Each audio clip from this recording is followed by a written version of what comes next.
Power struggle. I love that. Yeah, I love the power struggle. Hell, huh. Well, I do got some smoke. I do got some smoke.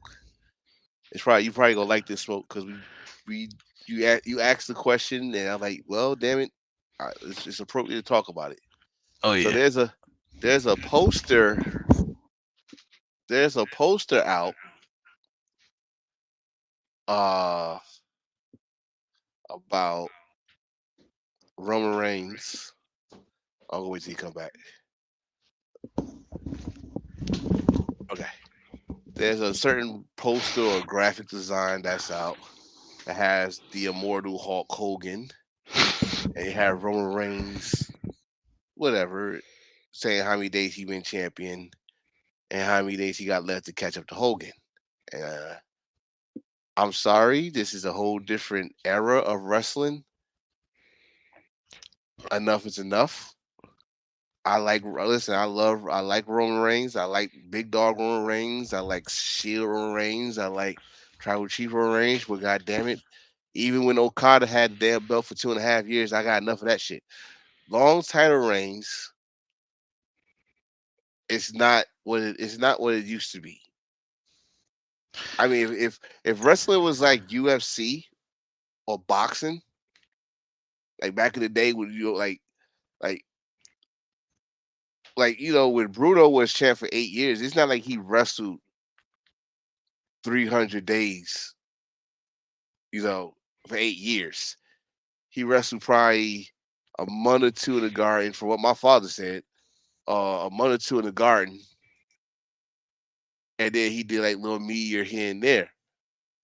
Same thing with the NWA champion, you know. With the exception with the NWA champion, he had to go to different territories. Hmm. I it was a good it was a good run. A lot of people probably complain about it, but I'm gonna say it was a good run because one, they finally got it right with Roman. They took a shot in the dark because honestly, I thought they were gonna do the same thing they did to Cena with Roman Reigns. They have him be a fucking face, even though y'all know we didn't like it, but he became a heel. It worked. And an entertaining heel. Let's not get it twisted. He was not one of these heels that we was sick of. He was actually a heel that was entertaining, a heel that for some reason like had a lot of old school heel in him. Like we he say shit that a heel supposed to say to get booed, but we actually cheered him. And they had some funny moments, the Uzi moment, the breaking character moment. So the bloodline itself had a good run. But come on now, if this rumor that I'm hearing is true now, since LA Knight lost, that WrestleMania is gonna be Roman Reigns' last match. Period. Uh yeah, that picture with Hogan is not happening, and that's good for Cody Rhodes. This is your this is your only chance. You're not gonna be a multi-time champion. You're not, unless you are successful or have a successful run. This is your chance to be face the company. But I'm gonna tell you right now, when Cody gets that belt, and we all know it's happening. When Cody gets that belt, I'm telling you this shit right now. He's not gonna be the face of the company. Faces of the company is gonna be named Seth freaking Rollins. Eh. I, I mean, look what he's doing with this belt that everybody said, oh, that's a what they call it Consolation participation, prize. yeah, consolation prize, fucking, you know what, yeah, you got 80,000 people screaming, singing your song. Here you go.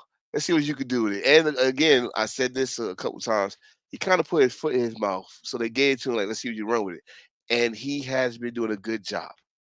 That belt has only been around for a couple months, and it feels more important than the WWE title. Right or wrong? The heavyweight championship better than the WWE Universal title. It seemed like it's more important. It's like I remember when Randy Orton and John Cena, they put the belts together It was the undisputed world heavyweight champion, whatever they called it. And The they unified yeah, World Heavyweight Championship. and they told the difference of the championships. Like when they did their vignettes, the WWE champion was the guy that did the media work and put butts in the seats. The world heavyweight champion was the wrestling champion. Blah blah blah blah.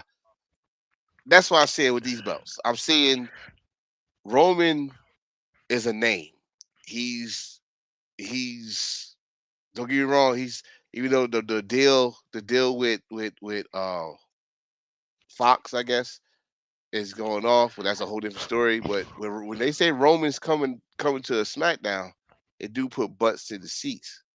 But when wrestling fans purists as us want to see a damn champion work his ass off and defend the title, that's Seth Rollins. That's the world heavyweight champion. So I'm seeing that. I'm seeing that right now.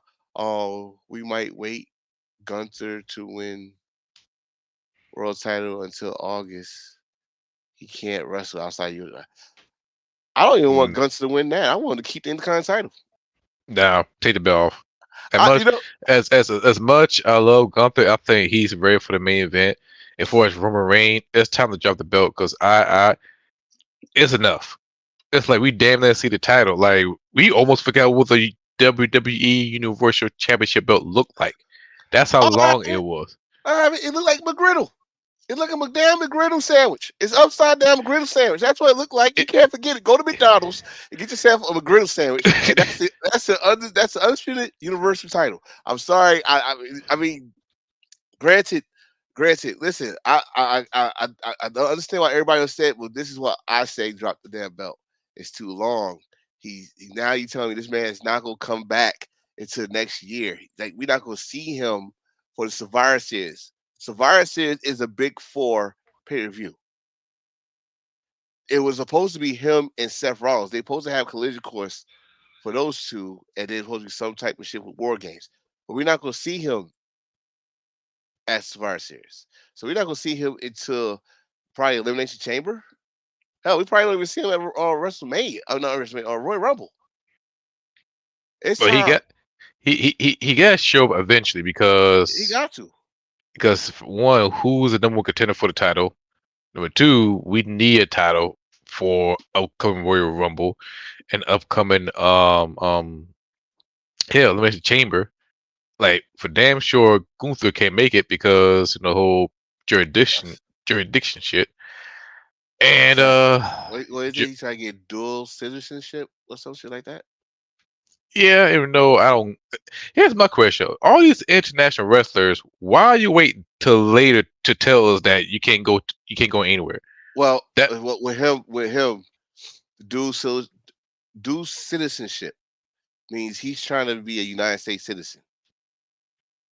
So if he just have a work visa like a Butch or Tyler Bate, he doesn't have to worry about that. But he's trying to be a United States citizen. So it's a it's it's some shit I can't even explain. But he said he can't go out the country for 6 months. So 6 months from now will be around May. So mm, we don't know. We don't know for Gunther. But I think you just added more days for his Intercontinental title run. You're not planning on drop the belt anytime soon. Because I'll tell you this right now. Would you be mad to see Miz beat Gunther for the Intercontinental title? no, Okay, let's say we agree on that one. And you already know why I won't be mad if Miz beat Gunther for the Intercontinental because again, just like he said on Monday, he made that title relevant or important when he had it. He made it feel important. Gunter he made it important wrestling wise. Like, hey, this is the belt that y'all want. And now down the longest reign. Who wanted that name to be the guy that beat me for the kind of title? You know, I would love to see it. Just like I wasn't mad. You know what? I kind of just segue to Crown Jewel. because I was not mad about the result with Logan Paul. And Well, shout out to Logan Paul too, because he saved Ray's neck. yeah, Oh my God. Rey Mysterio could be the next Hayabusa. Oh But yes. before we start, let's start the proper introduction as we always do. We ain't going out naked. So, Dirty Chad monkeys, Gable. Shit. monkeys, roll the boo for being intro.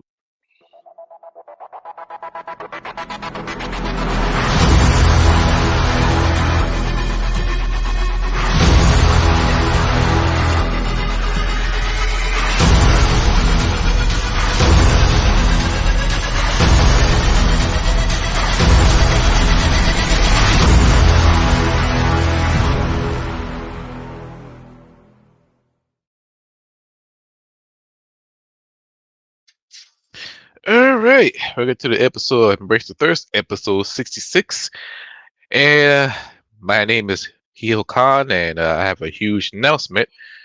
Next February, Embrace the Thirst gonna host Freaknik featuring Uncle Luke, Nala Rose, and Tubby Boys.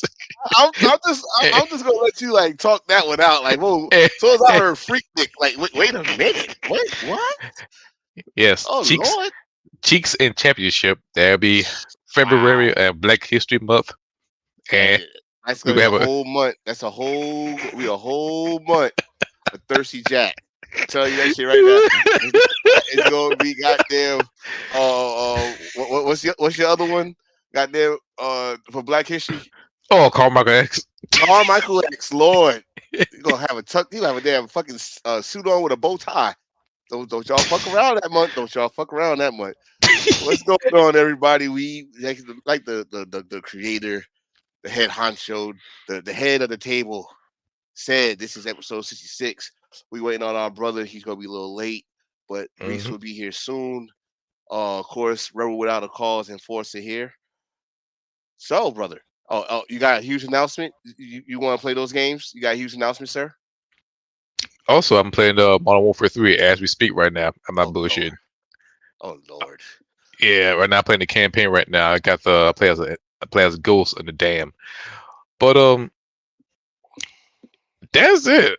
We getting close to episode 70. It's right around the corner. If it ain't be this month, probably next month, most likely. Oh shit, this shit worked.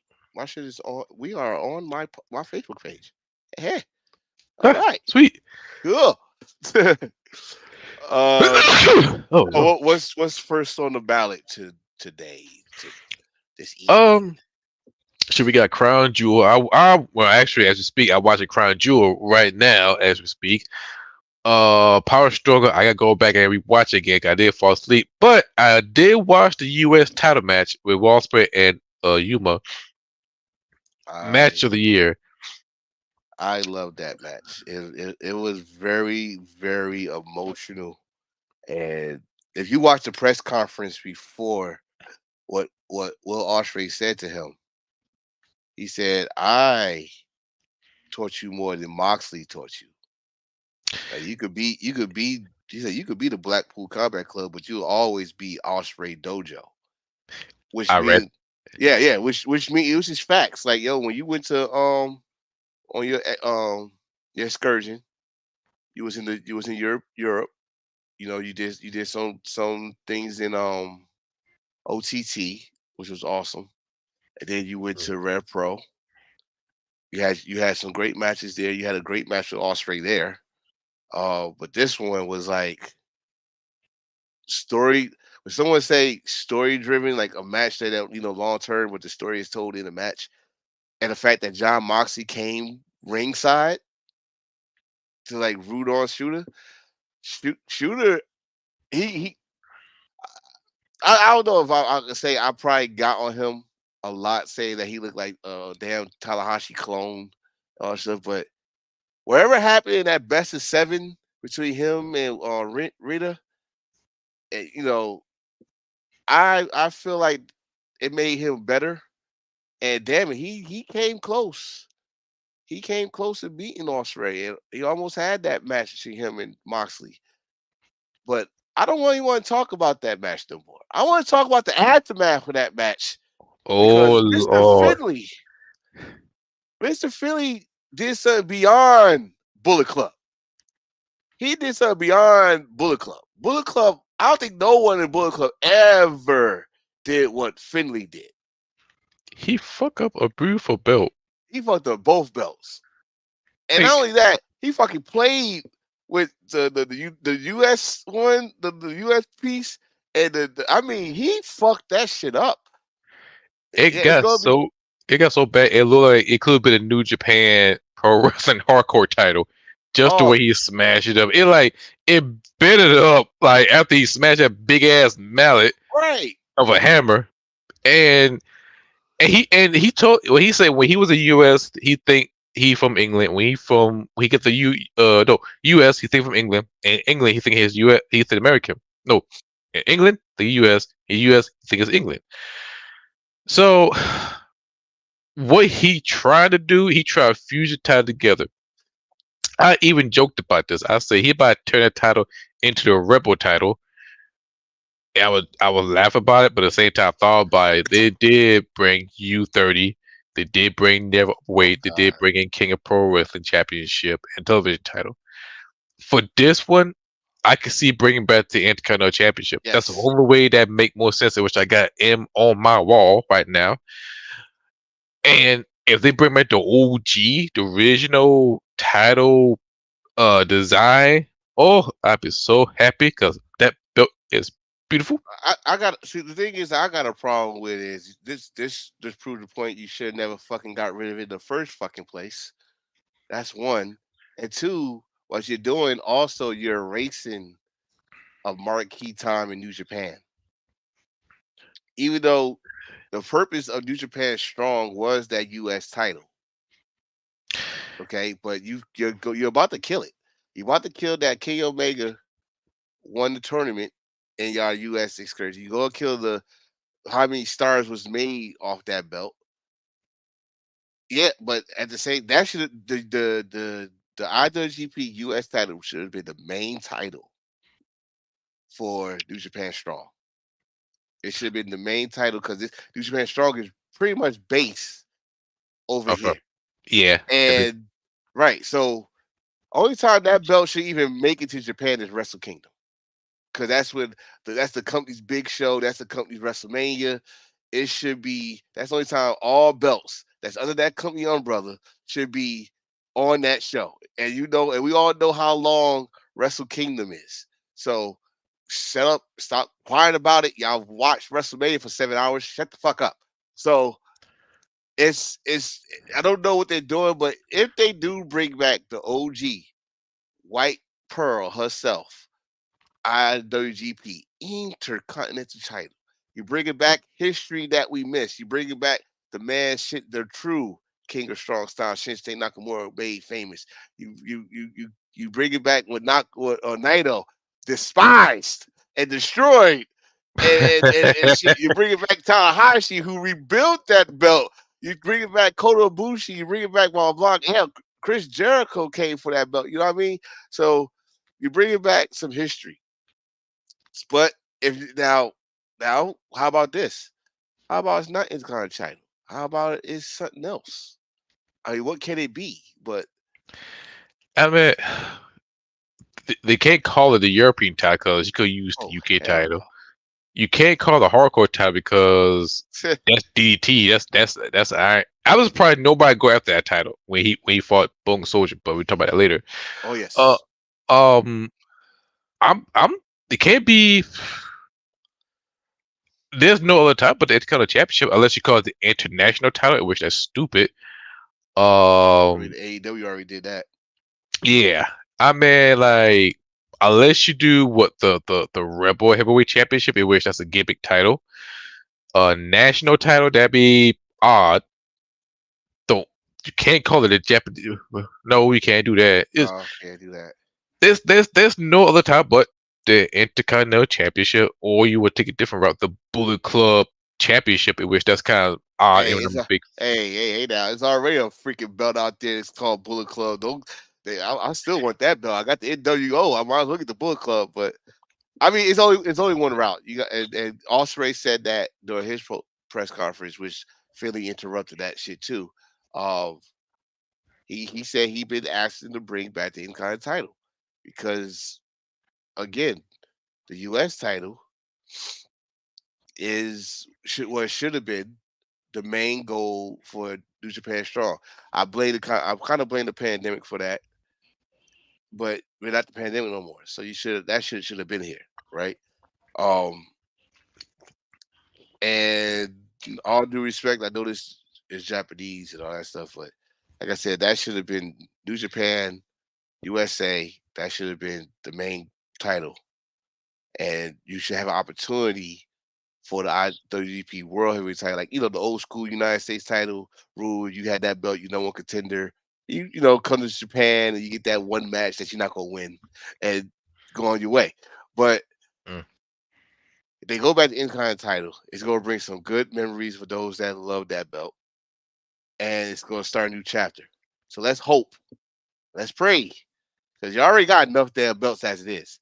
But bring yeah. back something old that we miss and that we love, and to the point that even Naito wants the shit back. So bring that shit back. But another match you just mentioned, uh, uh, Hiromo, The oh my god, Hiromo, that that that match was. I now understand what he was talking about. I never noticed it until they brought it up. I never noticed Hiromo never wore that title. The whole yes, the whole time he had, I never noticed that. And he said that he was not wearing that title until he beat Bone Soldier for in the title match. We had to wait a long time for it because he was injured. mhm. Um, Great match. I'm just kind of upset um that one he got to choose his challenger this year, which was Desperado. Yeah, that Desperado. I'm he, with him, and you know what? I noticed something. I would bring up a little bit a second, little bit second. Them two be feuding with each other for a while, for a very For long time. years, for years. Because Yes, greatest feud ever. this should go back to the Young Lion days. Yes, and not only that, Desperado, he is a hardcore wrestler, sometime or a deathmatch wrestler. He's starting to be. Yeah, well, you get close to it. But here's the one thing.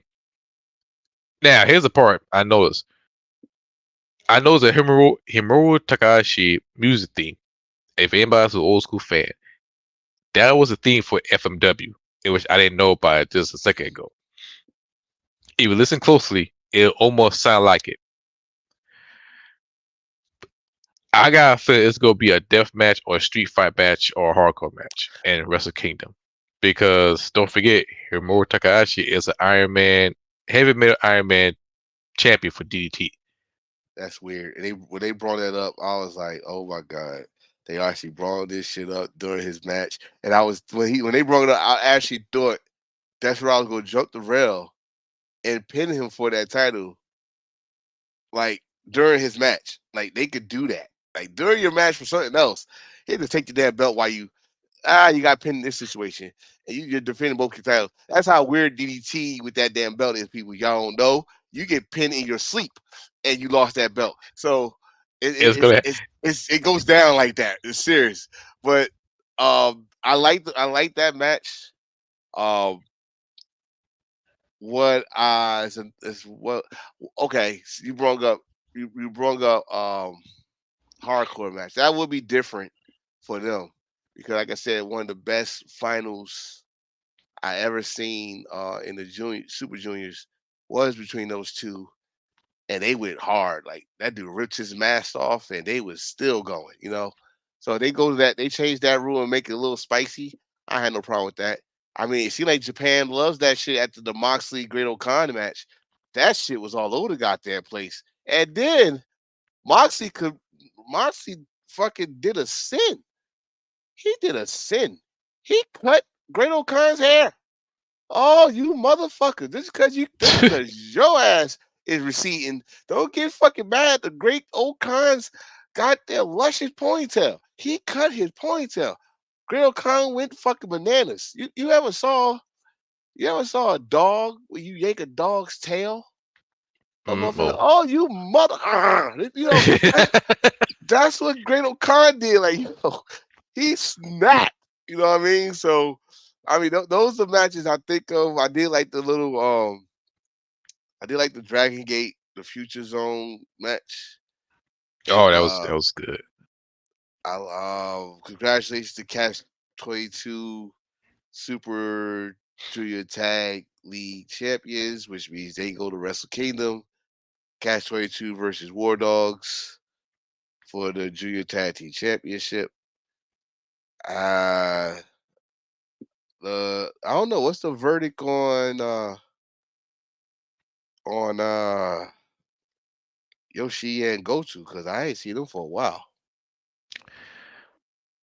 I I haven't seen it for a while bit because like they wrestle here and there for a bit, but next you know they disappear.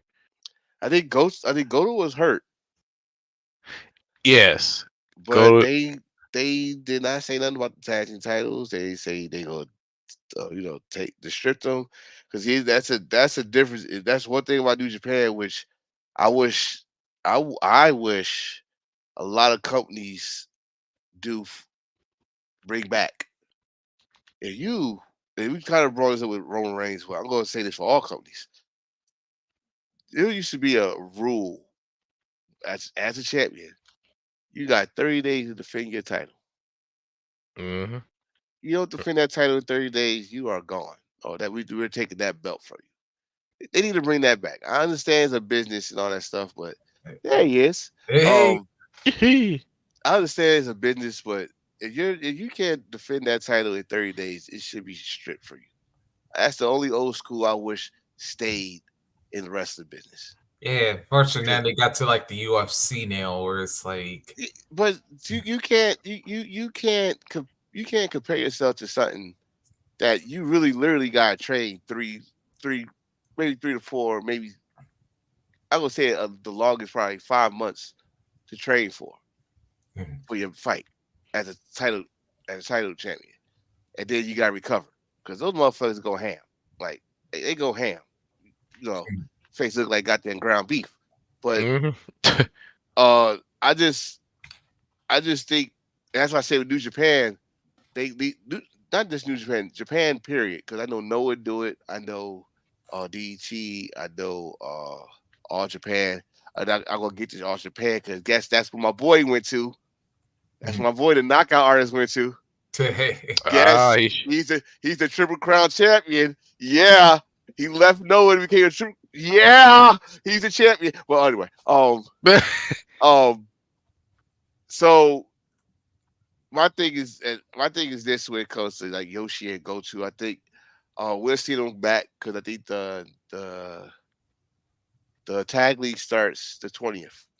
yeah. So 2 weeks. Yeah, so they should be back. I don't know if they're gonna be. I think they're gonna try to change it for them.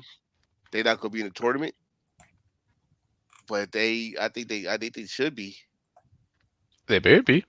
I think they should be. So shout out to them. Everything else in Power Struggle was pretty much basic. Finley, Tangaloa. It was another match.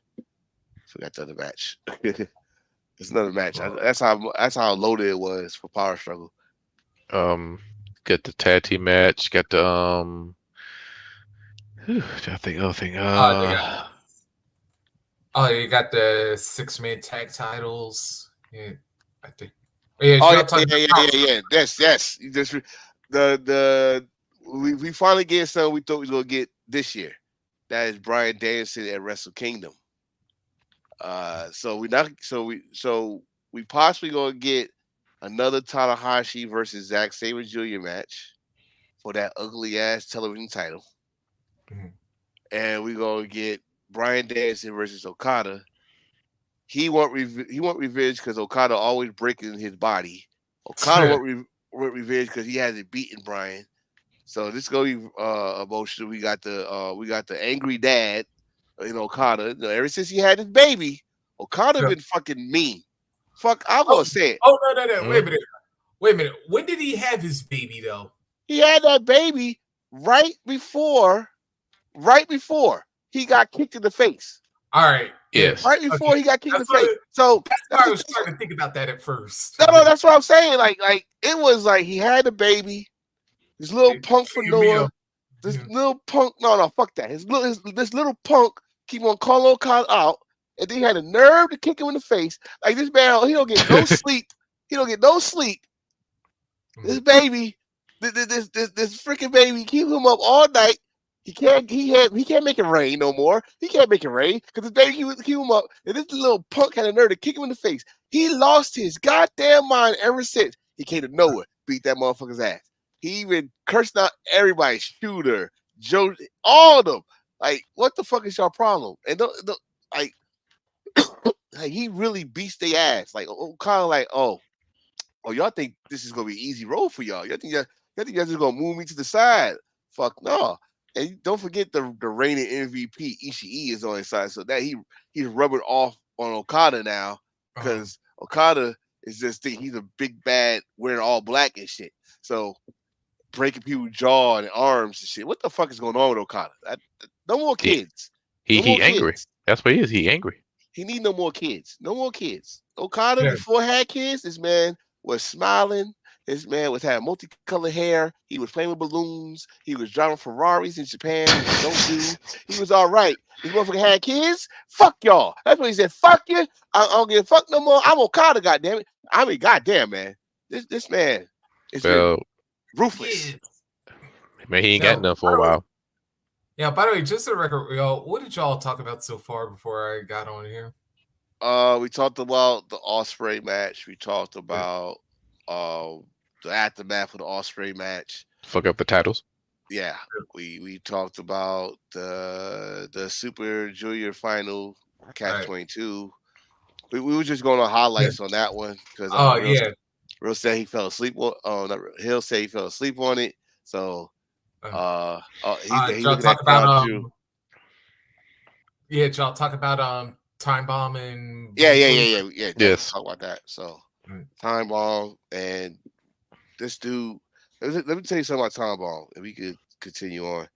Time Bomb put a damn target on himself. you the fucking junior champion in Japan's biggest company, and then you gave yourself another belt, which you can't sleep. You motherfuckers break in your house and pin you. DDT would do some shit like that. Yes. Yeah. They will fucking break into your house. You better watch WWE because, like, man. Yeah, because like I said, remember Crash? Because when they started Hardcore Talent, they did the same thing. Crash was trying to take a nap. Next thing you know, he was getting pinned, and then yeah. Between Crash and fucking R-Truth, yeah, it's not safe. R-Truth pinned somebody while they taking a nap in the airport.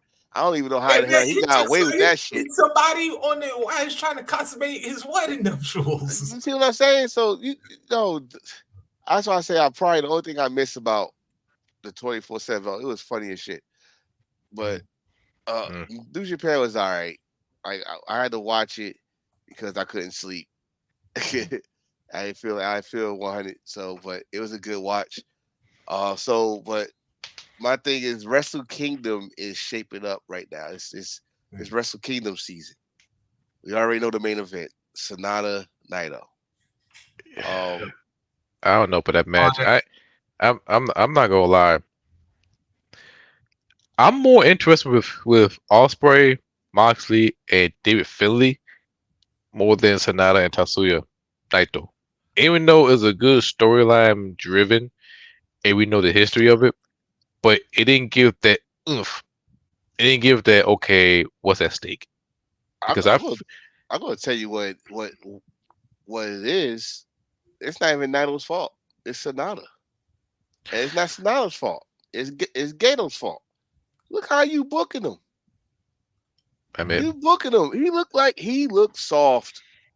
He looked soft after like I said before on this show. Like, yo, if you would have gave him a great, if you would have gave him a great G1.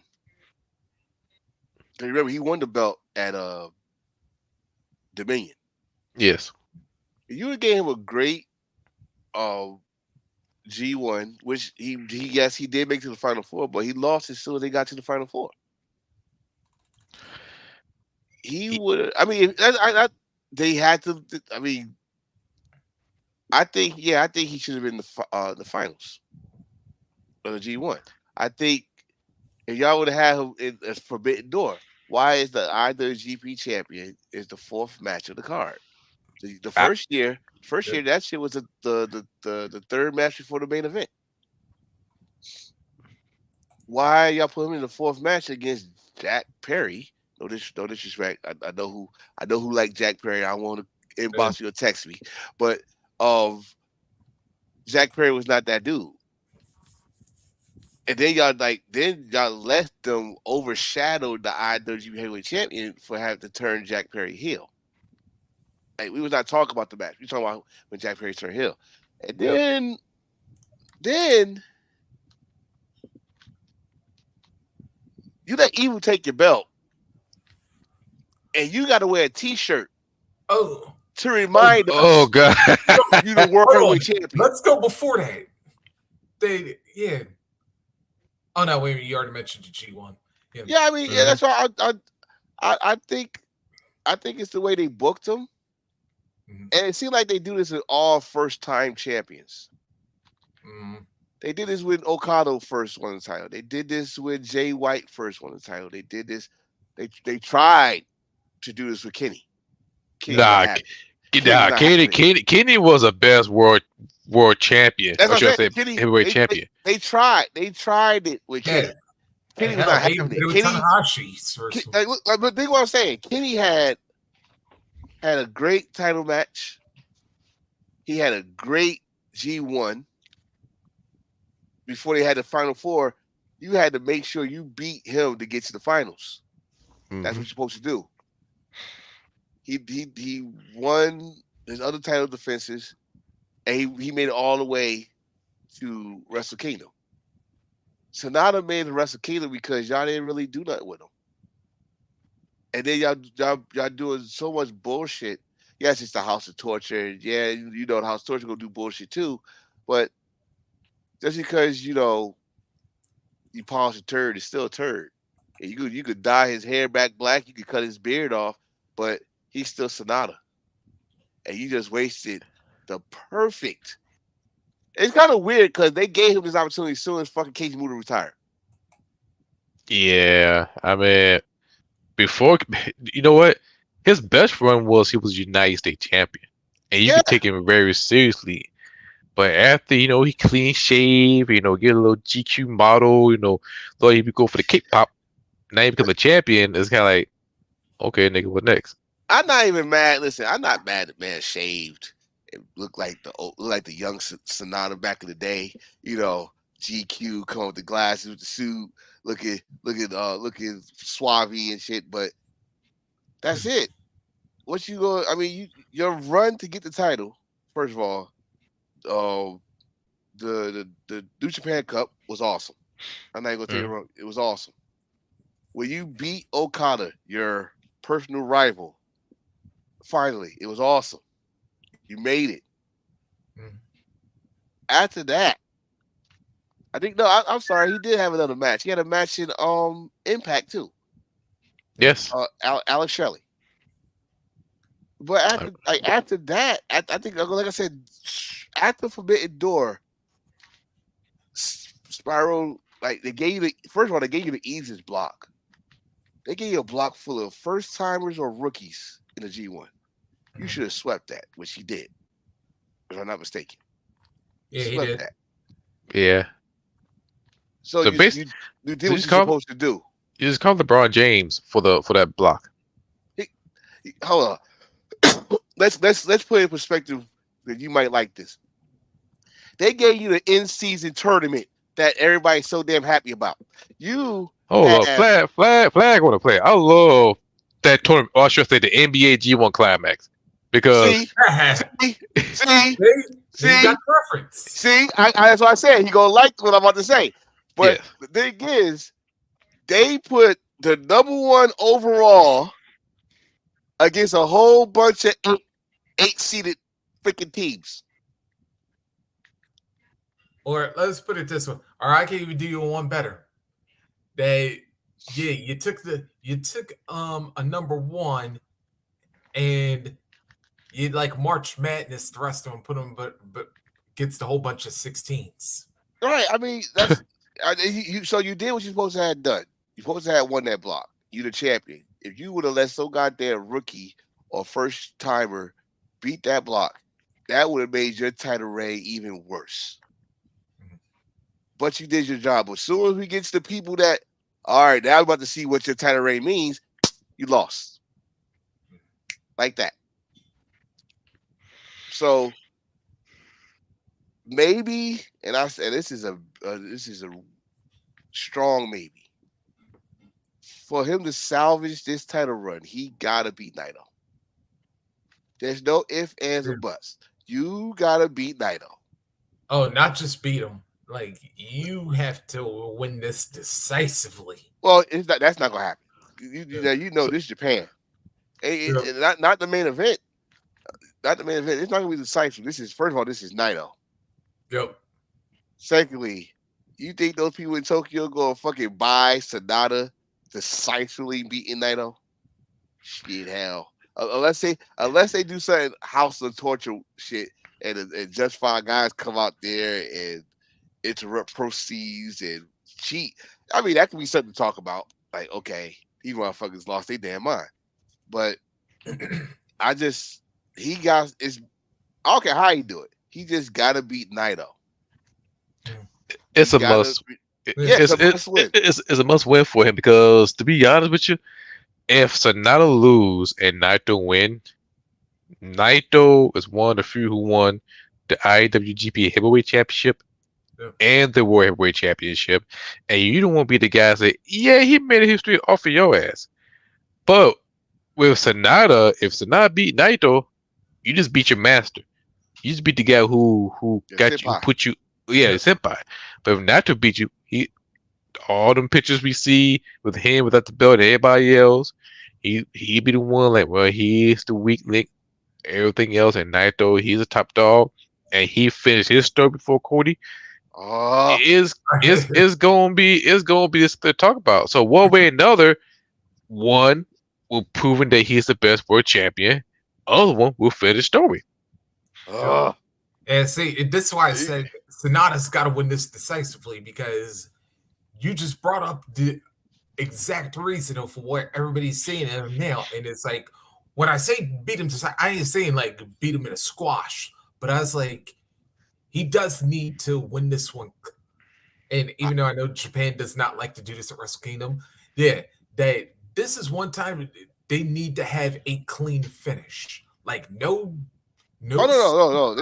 It's gonna be a clean finish. Yeah, clean finish. It's gonna be a clean finish. I think it's gonna be tops a 40-minute match because it's a story behind it. It's gonna mean something.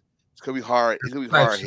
You don't do a short Wrestle Kingdom. Oh no. This ain't. Hell no. This ain't 2005. This ain't fucking Brock gets My Hero Chono and what's his name. No. Yeah. Look, that's a good era. That Brock Lesnar in New Japan. Brock Lesnar gave his all until he started bitching up at the contract. But this is Wrestle Kingdom. Brock Lesnar bitching up because like that's where they want. You say he gave his all.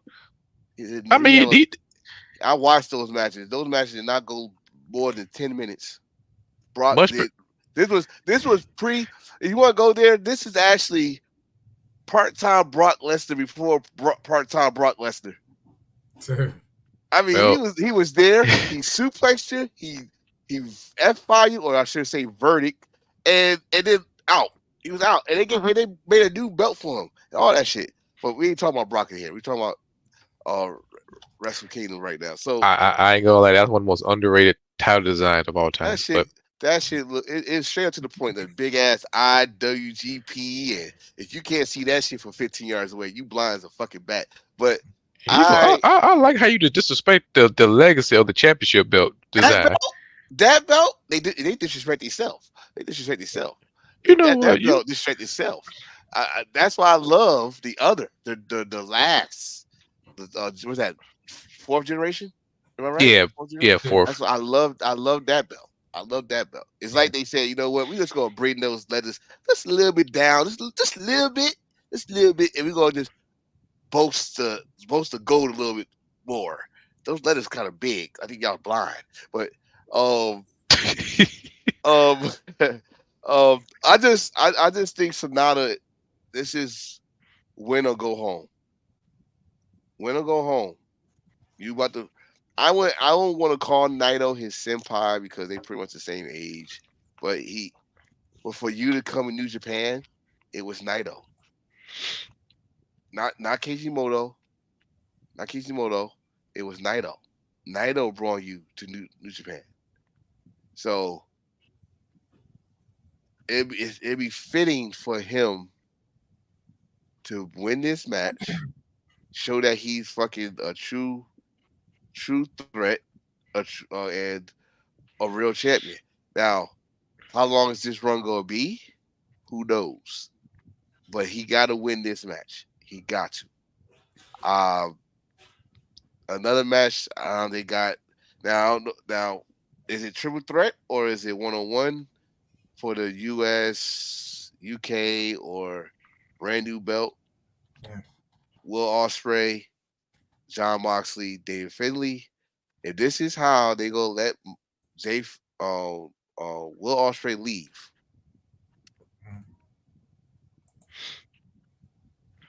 yeah, that's true. Okay, so I kind of don't like it because everybody here we go with that shit. He's going to AEW. But y'all not paying attention with this. This dude is actually doing the best fucking mind fuck I have ever seen. He got you WWE fans happy. He got you Impact fans happy, and he got you AEW fans happy. But someone is gonna be disappointed. Oh, he's playing with us. He's playing with us, and I love it. That's why I'm a huge fan. I love it. He told motherfuckers, "Hey, WWE, it's not off the table. I would love to." Everybody, yeah. He said, "Listen, I already in the storyline of AEW. I went to Don Callis fan. He's coming to. Hey, I'm enjoying my time in Bound for Glory. It's nice coming along. Oh, he's coming to TNA. He didn't say he was doing anything yet, but y'all motherfuckers already about to jump the fucking roof." Yeah, and then again, who's to say that? Oh, maybe he stays in New Japan. Maybe he goes to Noah. I'm about to say, no one even mentioned that after that great match he had with Mount Fuji. Yeah. Of course, when he says something about the Bullet Club, he said David Finlay is not Bullet Club. See, he say that like I say about Clark Connors. Clark Connors by himself is not Bullet Club to me. Clark Connors by the Thriller himself is the closest thing to make him Bullet Club. That motherfucker, holy shit. You know what? Now it makes sense because he did not look like no damn United Empire. But damn it, he fits well in Bullet Club. Well, Ospreay? Okay. No. Maloney. Maloney. Damn Maloney. That's why I said Maloney. You take Maloney out the situation, Clark Connors is not Bullet Club to me. I don't care how much paint you put on him. He's wearing pink, a pink little string on his hair and shit. No, Crocodile Dundee. That's not what we do. But you know put what? Dan Maloney next to him, and the viciousness come out of him side by side.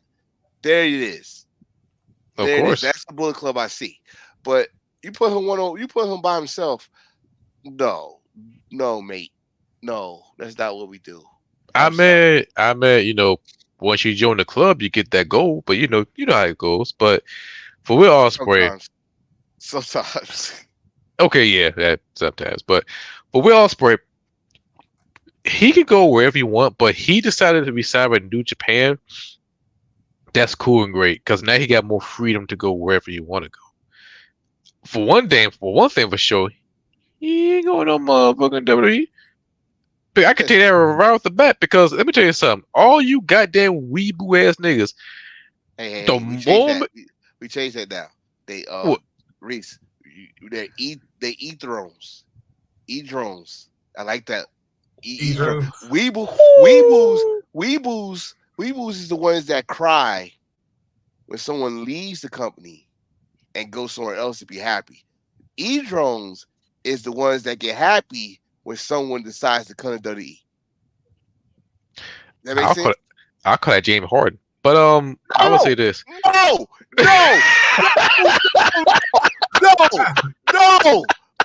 Fuck.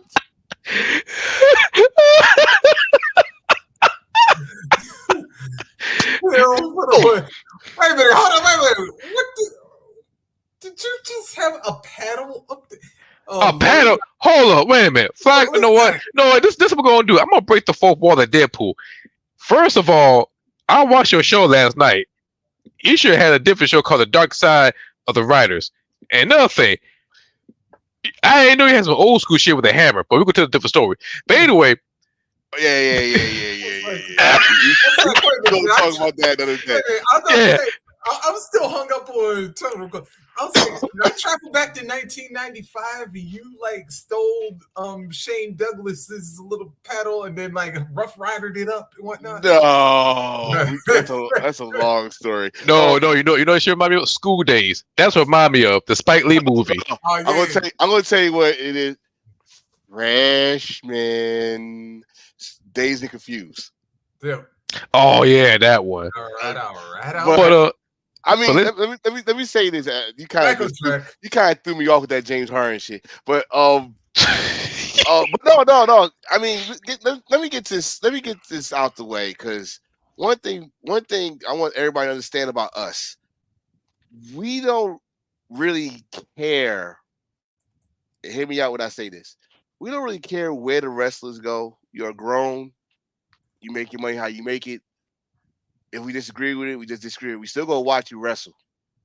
We still go to say, did you successful? Well, then you made the right decision. If you didn't, we are going to say, well, you should have stayed your ass where you was at. But that's how it is. That's how it is. Are we opening up the forbidden garage door? I don't know about the garage door, but let's stay in let's stay in the kitchen for a minute. We go cook this for a minute. If Will Ospreay, we're playing what if here. If Will Ospreay, for some reason, decides to go WWE, why I don't feel like it's a bad move, and why do I feel like it's a good? Why I feel like it's a good move? Why I feel like it's a bad move? Why I feel like it's a good move because one. That means WWE is finally jumping the upper echelons of athleticism with their product and appreciating these guys that does like Ricochet and all this other guys and stuff like that. What's the bad move is his style is not WWE. His style is stiff, strong style with fast-paced moves. He won't fit. See, like Ricochet, he slowed down, but when they tell him to pull it on, he pull it on, right? That's not Will Ospreay. Will Ospreay don't know how to slow down. This day almost broke his goddamn neck 1, 2, 3 times. And they told us to slow down. You put extra weight, boy, slow down. Nah, I'm good. He don't know how to do it. Will Ospreay go to AEW? Actually, can I stay on the WWE for a minute? Because I could think of one thing that would help him. What? Although it'd be like kind of weird to see him there, but I was like, could you imagine him having? Now I ain't saying him joining this group, but at least having like a loose association with Imperium. He's too big. Well, I mean, he's too big. Him by himself. He's too huge for Imperium. He's too huge for roster. That's why I'm saying. That's why I always had loose alliance with them. But you gotta understand, he ain't going to be a fool to remember. But you gotta understand that's why Dragunov ain't up there, bro. That was remember he was supposed to get called up and be part of the Imperium. But Dragunov matches is like if we was Meltzer, that's straight up 5-star. His matches has been fucking awesome this year. All of them. I'm telling you right. Like, go ahead. I'll just say his matches. He hasn't had a bad match this year.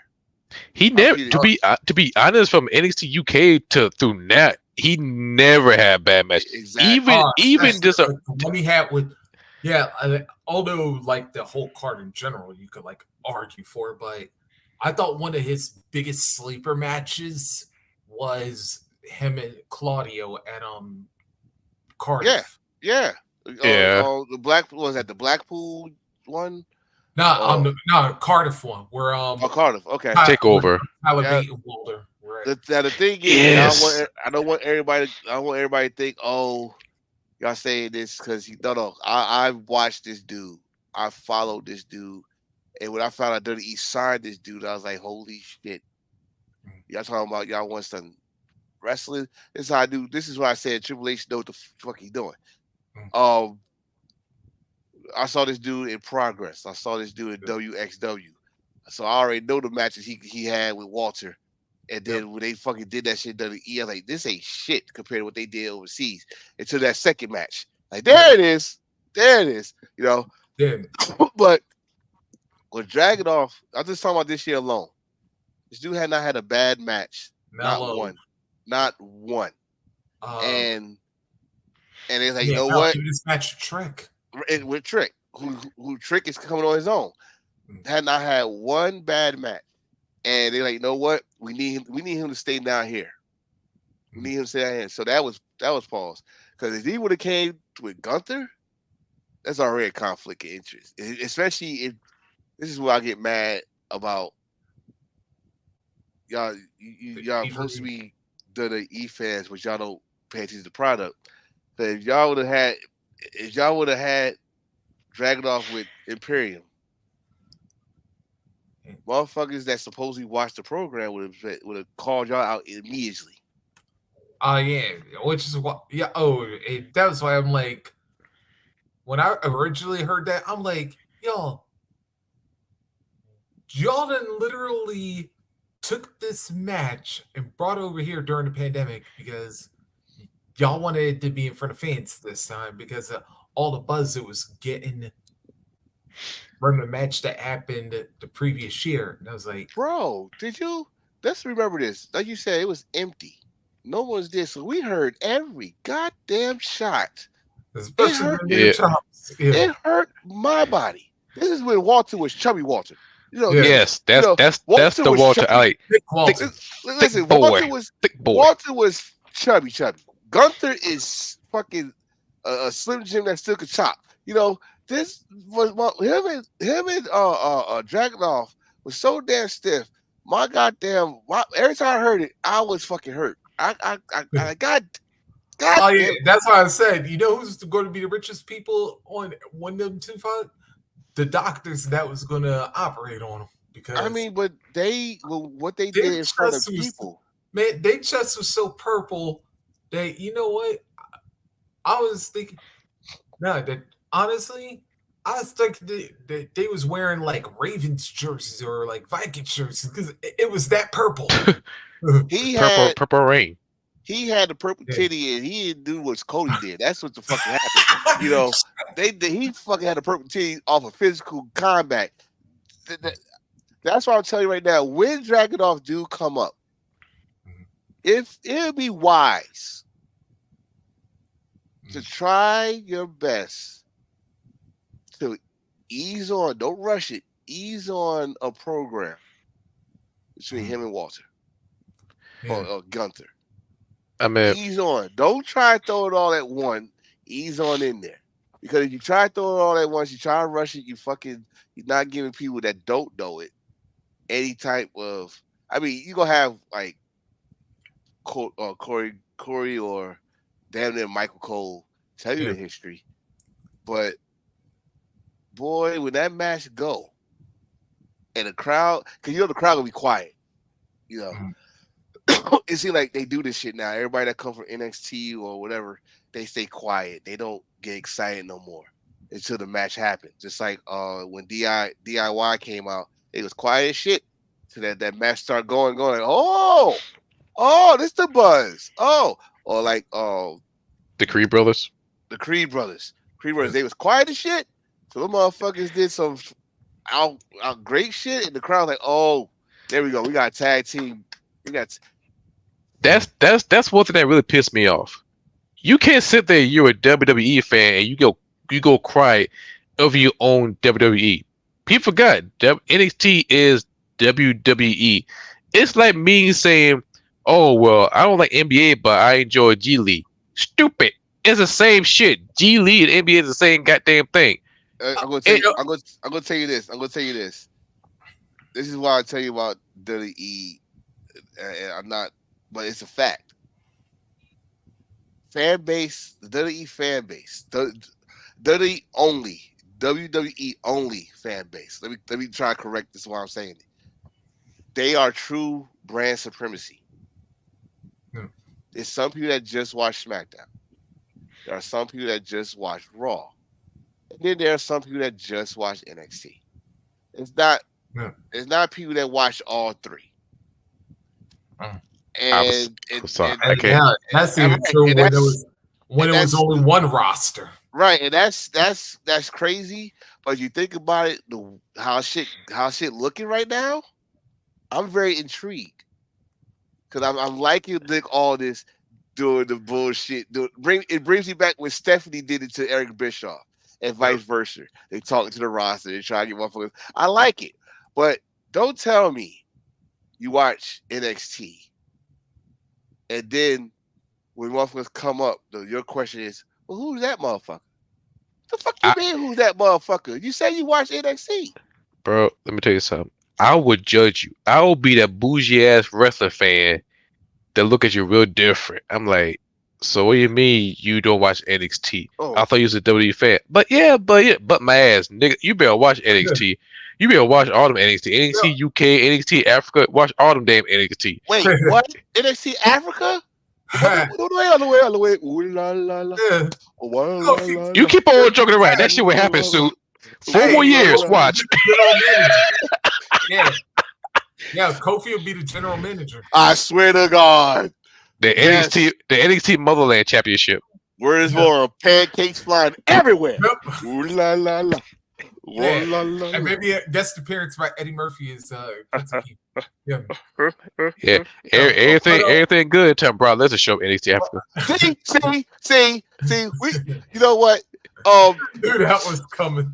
Yeah, I swear to God, I'm watching my belt. That motherfucker come by doing. That motherfucker knock on my door and say, "You got a belt?" No, sir. No. He gonna come to your house and try to take all your belts. He don't like black people with belts. Don't worry. I used a hammer. Hammer. I'm gonna get a damn mind. I can't say that. See. But I did want to touch on heels like G League comment though. Because you want to know what? And Hill, I'm glad you said that because you know what I thought was a perfect analogy when you said that NXT's like NBA, G League, whatnot. I thought of Mac McClung in the slam dunk contest. Ooh. Oh yes.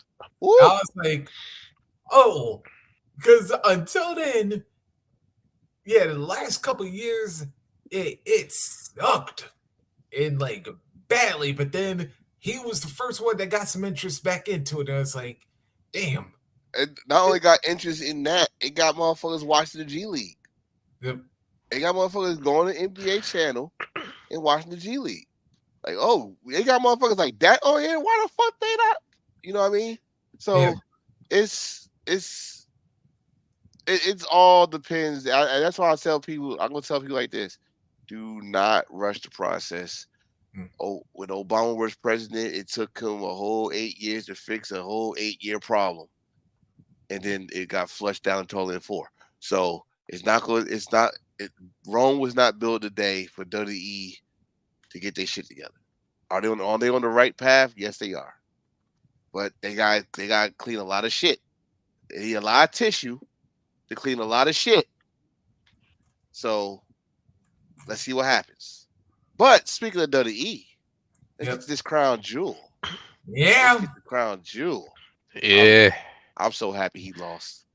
I am. Yep. Trust me, I am. No, I'm gonna tell you why I'm happy he lost. The motherfucker disrespect Tim's. All right, everybody from New York, New Jersey. You saw this man. He ties his Timbs all the way the fuck up. He's choking his feet, and then he tucks in his pants into the Timbs. Like, what the fuck is wrong with you? Wait a minute. That's the reason. Well, okay. Let's talk about that match. I'm just bullshit. I don't know. You sound very New Yorkish. No. About the Tim shit. Oh no, I'm serious about that. But I'm not happy that he lost. But we all knew it was gonna happen. Yeah. But when it comes to Roman, at least with the exception of this match, at least past matches, it looked like they was gonna pull the trigger. This one, I didn't see no scene that made me think they was gonna pull the trigger. I had no hope. Like, oh, they're gonna pull the trigger. No, none of that. I had hope with Jay. I had hope with Cody. I had hope with Sammy. I had hope with Kevin Owens. I had hope with Kevin Owens twice. You know, one of them he should have won. But. Right. I had hope with Brock. You know. How about Drew when he was Drew? I had hope with Drew. This one I didn't have hope for LA Knight because there's no way. All I'd say, like, this is what I would say with LA Knight. Give out a strong performance. Which you did. That's all you can give us. Give us a strong performance, and guess what? Maybe they'll put you in line for a mid-card title. And I'm telling you right now, I see LA Knight against Logan Paul for the United States title because that line is still haunting Logan Paul about him being with 13-year-old girls. You know, that shit still haunt him. So I can see that. And like I said, the match is the match. I can't talk. I can't say nothing that was interesting except for Roman being an asshole during the match, which was funny as hell. He did the LA Knight, and that's just Roman being an asshole. So that's entertaining. But the match is what I can't really talk about it because it was exactly what we said it was going to be. Yeah, and that's all. But what I can talk about is two things. Let's welcome back Kairi Singh as a heel. As a heel. I admit that one caught me off guard. Why?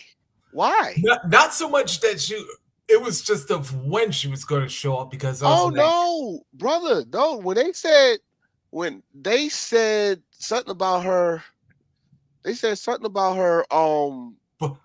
tails. I think it was something like that. Yeah. And do you know what else did throw me off though? And I didn't think about it because I actually had to look it up. That the last time she was in WWE, it was Bayley who tried. Right. So WWE cannot fuck this. Well, I'll give you too much. No, fuck that shit. We keep that energy. I got the flag. This is the reason why I got the flag right here.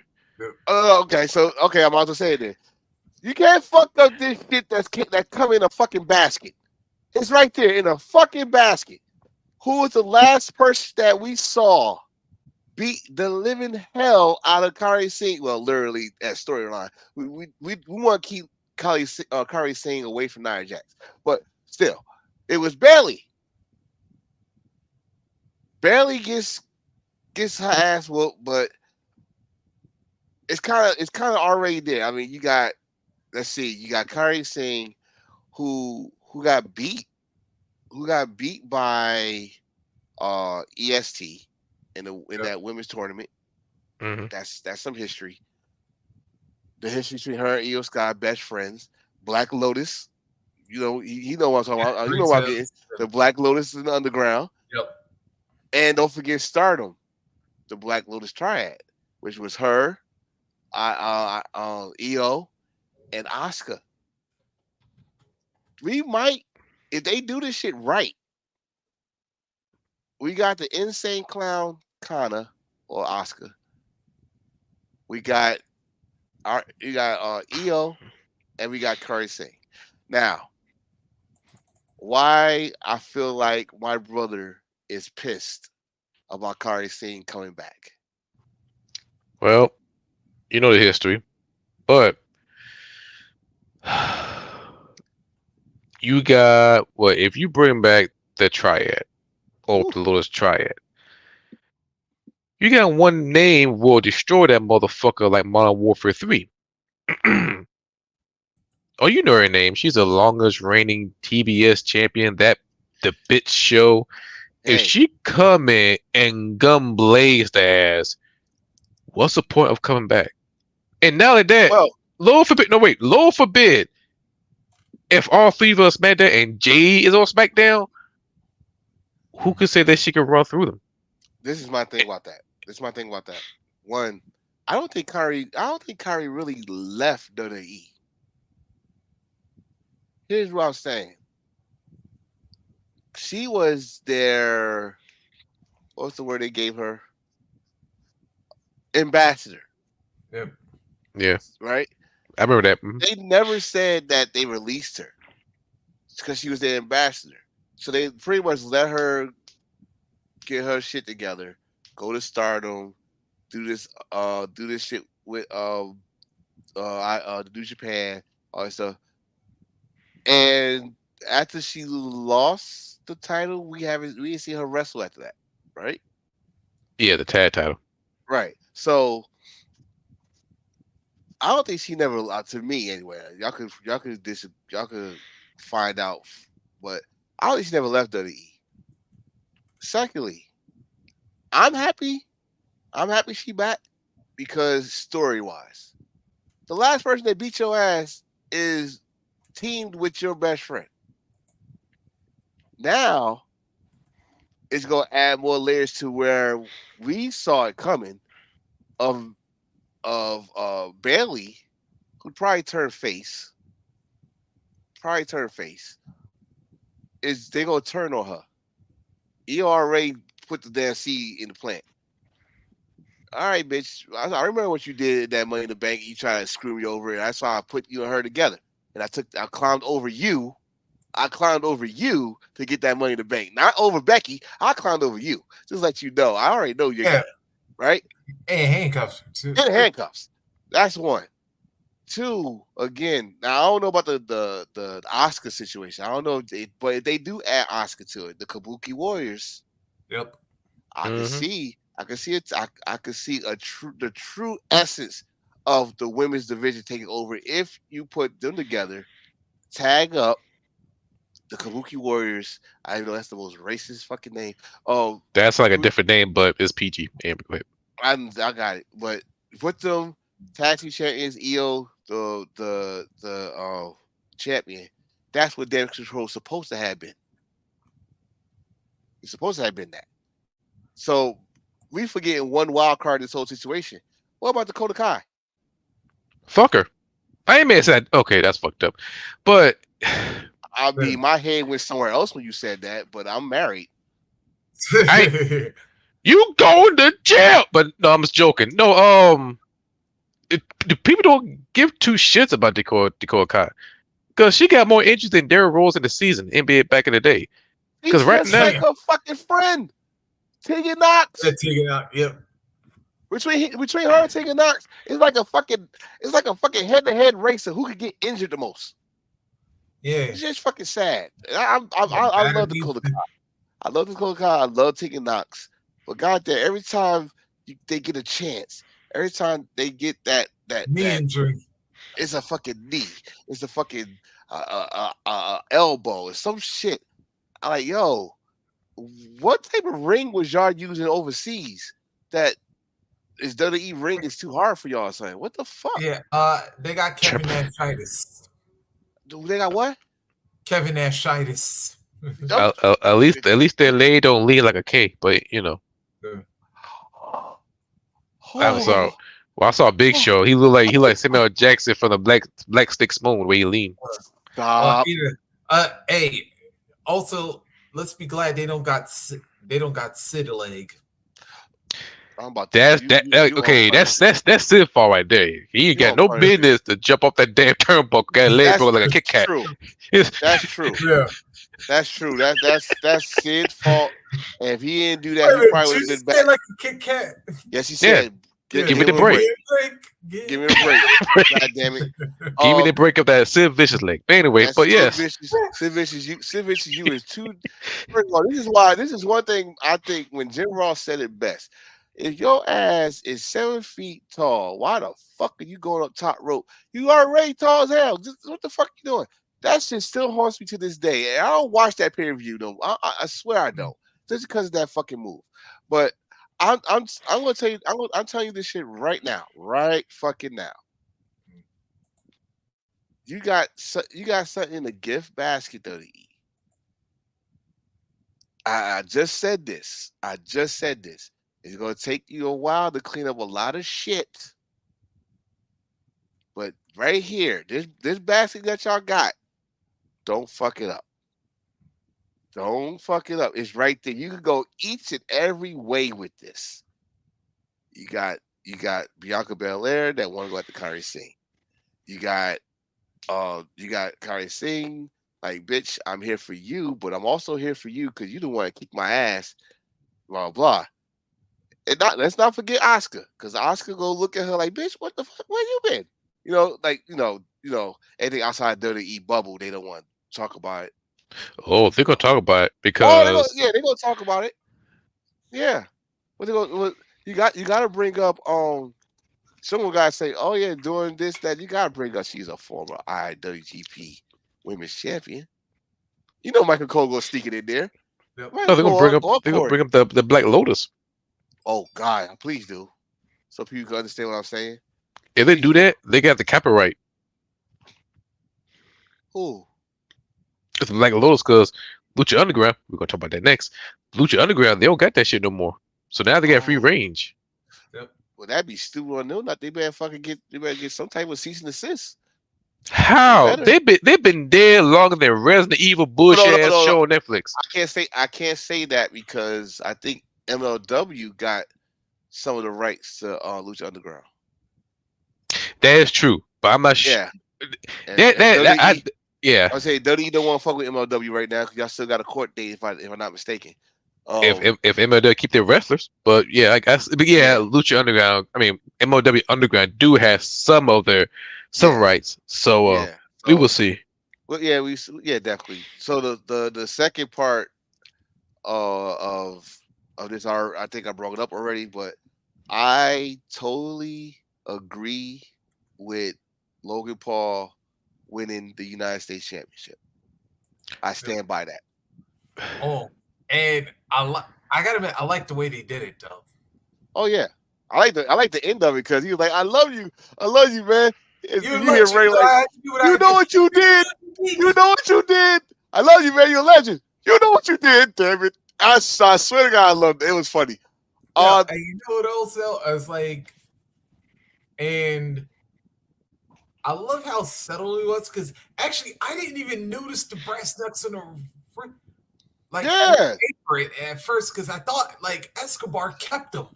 No, he put him right there, and then he walked away. Boy, they ain't planting some fucking seed. I don't know what is, but he put him right there, and then he ran off. Yep. So, but I'll give Logan two kudos. That one, the dude haven't wrestled he haven't wrestled that long, but boy, did he did a veteran move. We almost had Rey Mysterio paralyzed. No, fuck that. We almost had that Hayabusa. That's what I said. My question is: was Logan in the wrong spot, or did Ray come up short? And the reason I don't really want to answer that question because honestly, who gives a shit? Because like I said, Logan did the right thing by moving up and catching Ray. Like you said, we could have had a high booster moment. Yeah. And those that don't know Hayabusa was he's the inventor of the Phoenix Splash, FMW legend, Japan legend, that paralyzed himself by doing that same fucking move that Ray was doing, but he slipped and his neck. Yeah, I seen the video, but yeah, he was paralyzed, and Vince was this close to sign him. And we talking about back in the day, so he would have been big in WWF. Yeah, like you know what? Before that, hold on. I'm going to say he would have been big in WWF because one, you wouldn't know he was Japanese. That's one, and two, around that era, that cartoonish era, he would have been big time because he would have done moves. Remember, we were talking about early '90s, where a fucking moonsault was a big fucking move. So wait a minute, I'm trying to think. Hayabusa broke his neck when 2000? No, 1999 or 98? I think it was 98. 98. Okay. 98. But he was supposed to be signed. He was supposed to be signed by WWE around 94, 95. I'm sorry, 94, 95. The way he was going. That's what I said. They was close to signing him, but then he started doing more death matches, especially when what's name came back. When Onita came back, he said, I'm the face of this company, not you. You left us.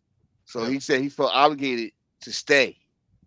He could have been, like I said, remember, around that time, a moonsault was the shit. If social media was around back then, oh my God, did he just do a fucking moonsault? Yeah. You know what I mean? This motherfucker's doing shit that motherfuckers doing now. Back in 90, 91, 92, 93.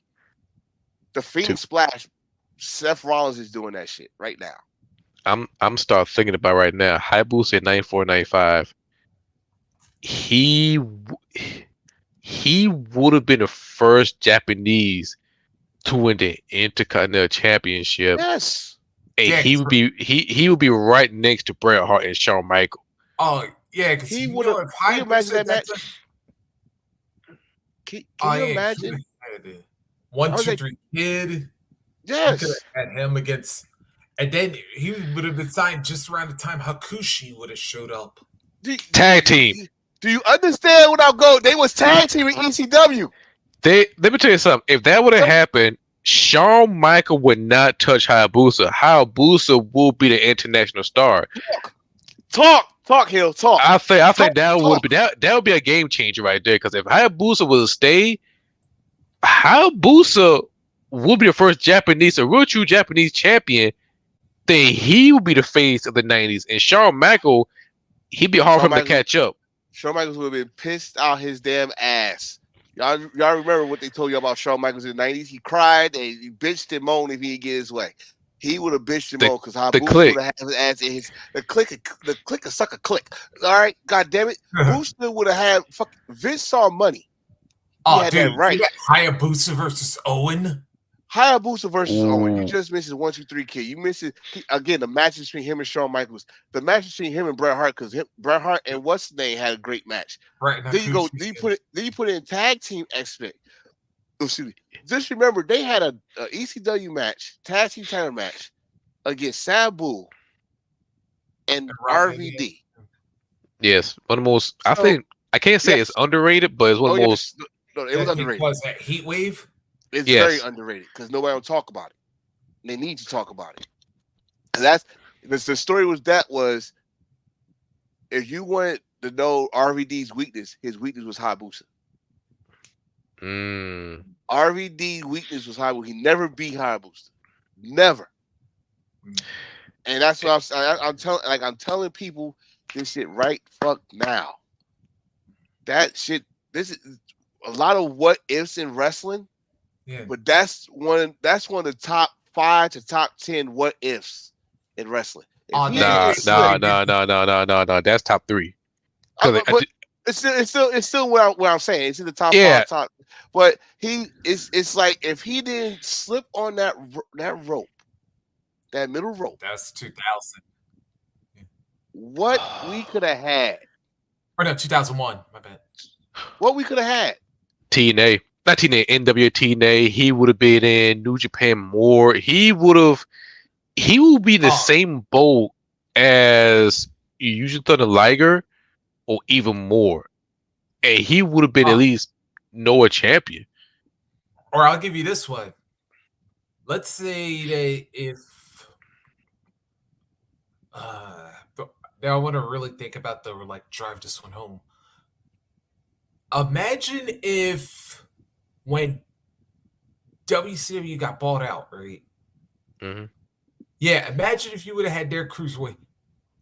You had that cruiserweight division. You had Hayabusa and Kidman, Hayabusa versus Ray, Hayabusa versus, or hell, even if you just went to WCW, Hayabusa versus Hoovy, or Are we talking about around 2000? Or are we talking about? I would have said, all right, if he would have maybe went to WCW around like when they actually had the cruiserweights be like the height of the show, but I could also go like after 2000, like when WWE started taking, all right, especially like when SmackDown was like in charge of the cruiserweight division. Yeah, dude, you could have had. Yeah, there could have been some good money right there. Hayabusa will be the Japanese version of Eddie Guerrero. I'm going to tell you right now. If Hayabusa would have came there, it'd be a battle between him and Rey Mysterio. Yep. It would have been a battle between him and Dean Malenko. Oh, dude, that would have been a killer match too. It'd be a battle between him, Chris Jericho. And Chris Jericho wrestled Hayabusa in FMW. So that already got a story right there. It'd been a battle between him and Eddie Guerrero. Cruiserweight Eddie Guerrero.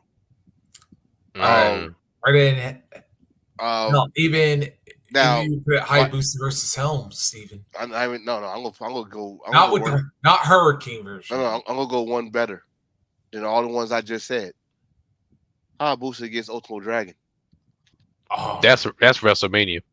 That's right there. Like you're talking about two Japanese wrestlers, but y'all gotta remember, Ultimo Dragon identified as a luchador.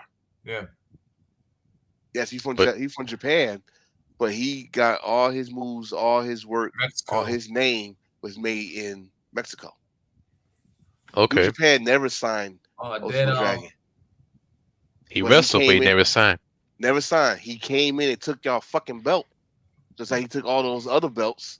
Became a fucking true belt collector. Y'all saw that picture, him and the great Sasuke. Speaking of that, great Sasuke. I was just thinking about that one because I was thinking of great Sasuke. The Michinoku Pro. Like, this is so me. That's why I said, what ifs in wrestling, Hayabusa is always gonna be that what if. Or about Hayabusa versus what was it called? Aguila. Yeah. Oh yeah, I know you're talking about from WWF. Yeah. Well, before they turned him to S.A. Rios. Yeah. Ooh. Yeah.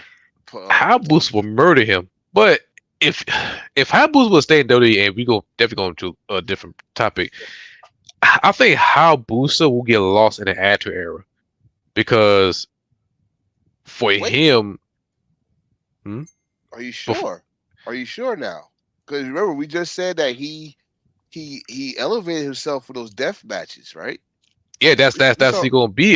He'll be a hardcore champion, but exactly with a name with a name and you're Japanese, to me, he could have been a WWF champion, and with that, you could set a trend for the Japanese wrestlers, for Asian wrestlers, matter of fact, because if you got that one, we wouldn't see Tajiri just being stuck as match. Shit. If Hayabusa become the WWF champion, we won't see Tajiri stuck being the cruiserweight or a tag team champion. We won't see Akira be a goddamn joke. And for damn sure, we won't see Zion Lee walk around like a goddamn Adult Swim character. We would treat, and also Nakamura will be one of them, be a damn champion right now. Hayabusa will be a trailblazer, like how Ahmed Johnson became the Black Intercontinental champion. The big difference is Hayabusa respect the business. Ahmed Johnson was some bullshit. I'm gonna tell you this, and when you said Xia Li, for whatever the fuck they did when she first got out there, to what she is becoming now, we see as two different people. We see it. Like when she first got there, they was doing all those damn fucking goddamn anime, fucking damn all that other shit. Now she's fucking, dare I say, a knockout artist. I'm sorry, Kansas Ray, but she knocked his fucking ass out. And if they keep that going and they lead something into that between her and Becky Lynch, I'm with it. It got her on TV and get her a marquee match with what they consider is one of their top women. I'm all for it. But what's the end game? The end game is champion. That's what I say. The end game is either champion or at least get a shot. Like, no, fuck a shot. Fuck a shot. I want you to win that gold. I wouldn't put her as gold unless she got that it factor. The it factor. The it factor. If she got everything else to me. She, like I said, she's a knockout artist. That's what the women's division need to me. And not to mention, I was like, this is a rarity because you actually have a Chinese woman. Yeah. And by the way, not to mention, this would be a first for WWE to like have like an Asian person outside of Japan being a champion. And exactly. Like she's China's becoming a quick market over there. She's not Japanese, so that's one. Two, the girl's athletic as hell, and she like I just said, she could go. Yeah, especially like if you ever see like wushu artists and they're like stunning. Yeah, it is. So shout out to Trailer Park. It is so good. It is good to see all representation of race in WWE.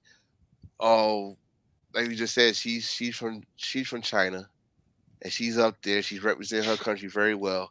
And I think it's finally the people out the way. Is like you just said, trying to make it look all cartoonish. Now she's like a true badass. They gave her camera time. She's kicking ass. I love it.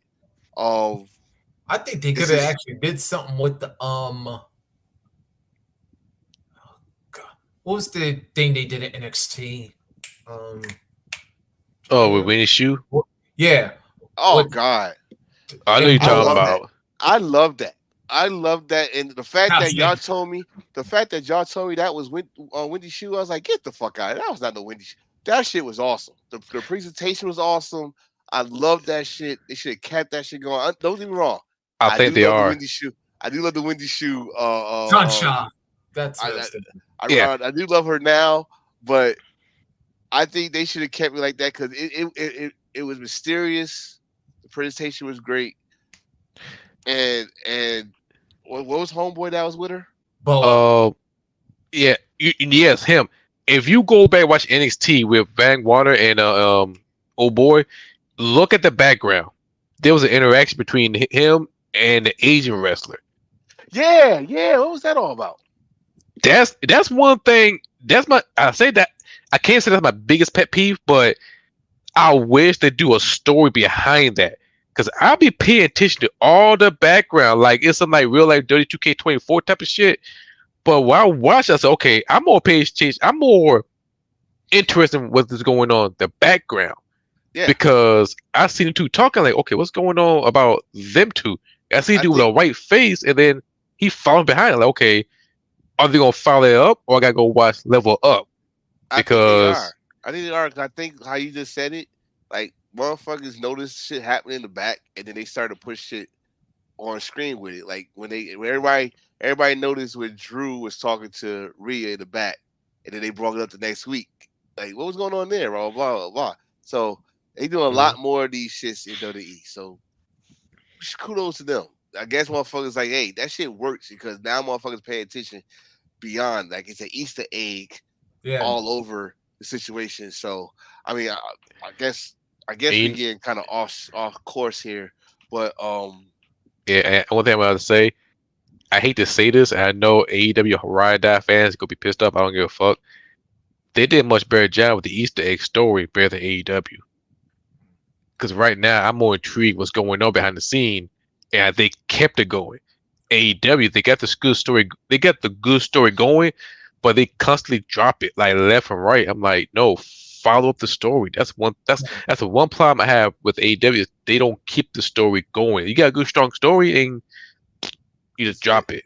It's like it's like you really gotta watch Being the Elite or pretty much almost anything on social media to catch up on what's going on. Oh, yeah. By the way, also I gotta say this, yo, prayers to JD, man, because that monkey flip that he took near the start of that kickoff match, I'm surprised. Speaking of things, since we're talking about accidents with Hayabusa, dude, if he would have turned a half, maybe less than that to his leg, right? Yeah, that would have really wound up being ugly because I forget what went wrong. Yeah, all I know is that he didn't get the rotation he wanted.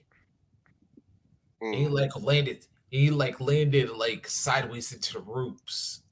I'm just reading this comment. Trailer Park, he said, Being the Elite is by far the unfunniest show. I'm sorry, I just don't get the Bucks and Kenny's humor. I haven't watched Being Elite in a while. I think, to be honest with you, I think I stopped watching.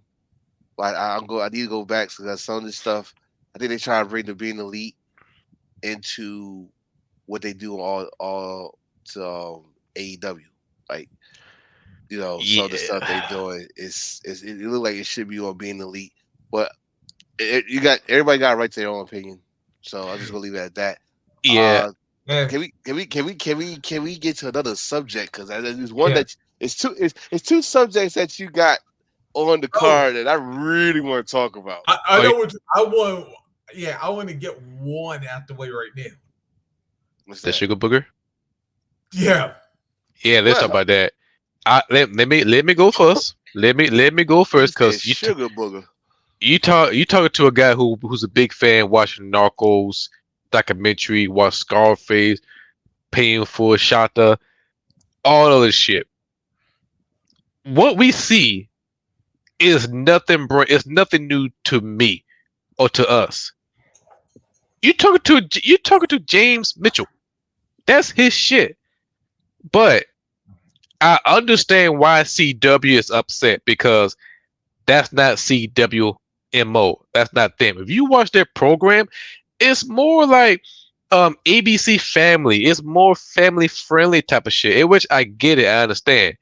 If that would have happened in UPN, hell, if they would have did that in FX, you wouldn't want to hear shit about it.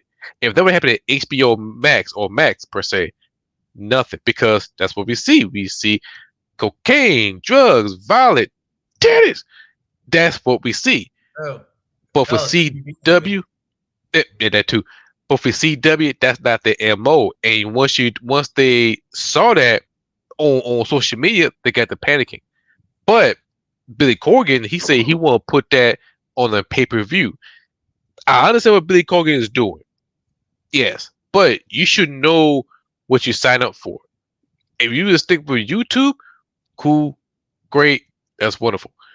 But you're doing it on pay-per-view, and the network is going to watch and see that. And with that, yes, it may ruffle some feathers, but that's going to blow over. Now, are they going to do that shit again? If you got James Mitchell in your storyline, yes, they could do whatever they want to do. But you got to do it around it. You gotta play it. You gotta like leave the stuff imagination, which that's bullshit. But you gotta find a way to do it. Play it in the C-Dub way. If you want to bring drugs, play off. But you do this way, play off. Do it in the PG-13 way. If you want to go rated R, lead at the pay-per-view or premium channel. But C-Dub, I don't blame them. Man, listen. I'm surprised that shit even came off.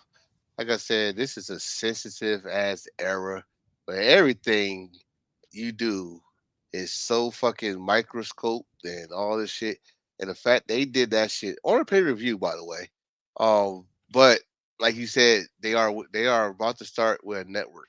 It reminds me of when ECW finally got a network, and Vince told Paul, like, now you gotta calm down because you got people you answer to now. He told him this. Paul didn't listen, you know. But you gotta understand now. You work so hard to get NWA back on TV, and you got not just one, two shows on this network for what I hear. And the first thing they see, social media wise, someone had to tag them in it. It's not like it's pay-per-view, it's gonna be a good show. They're like, oh, this is what the CW going to be for? Sniffing cocaine on the table? Oh Lord, what will someone think of the children? But listen here. NWA, this is not your cartoon wrestling. NWA is about to bring some attitude and all this stuff. Great, cool. But this world, these cancel culture motherfuckers,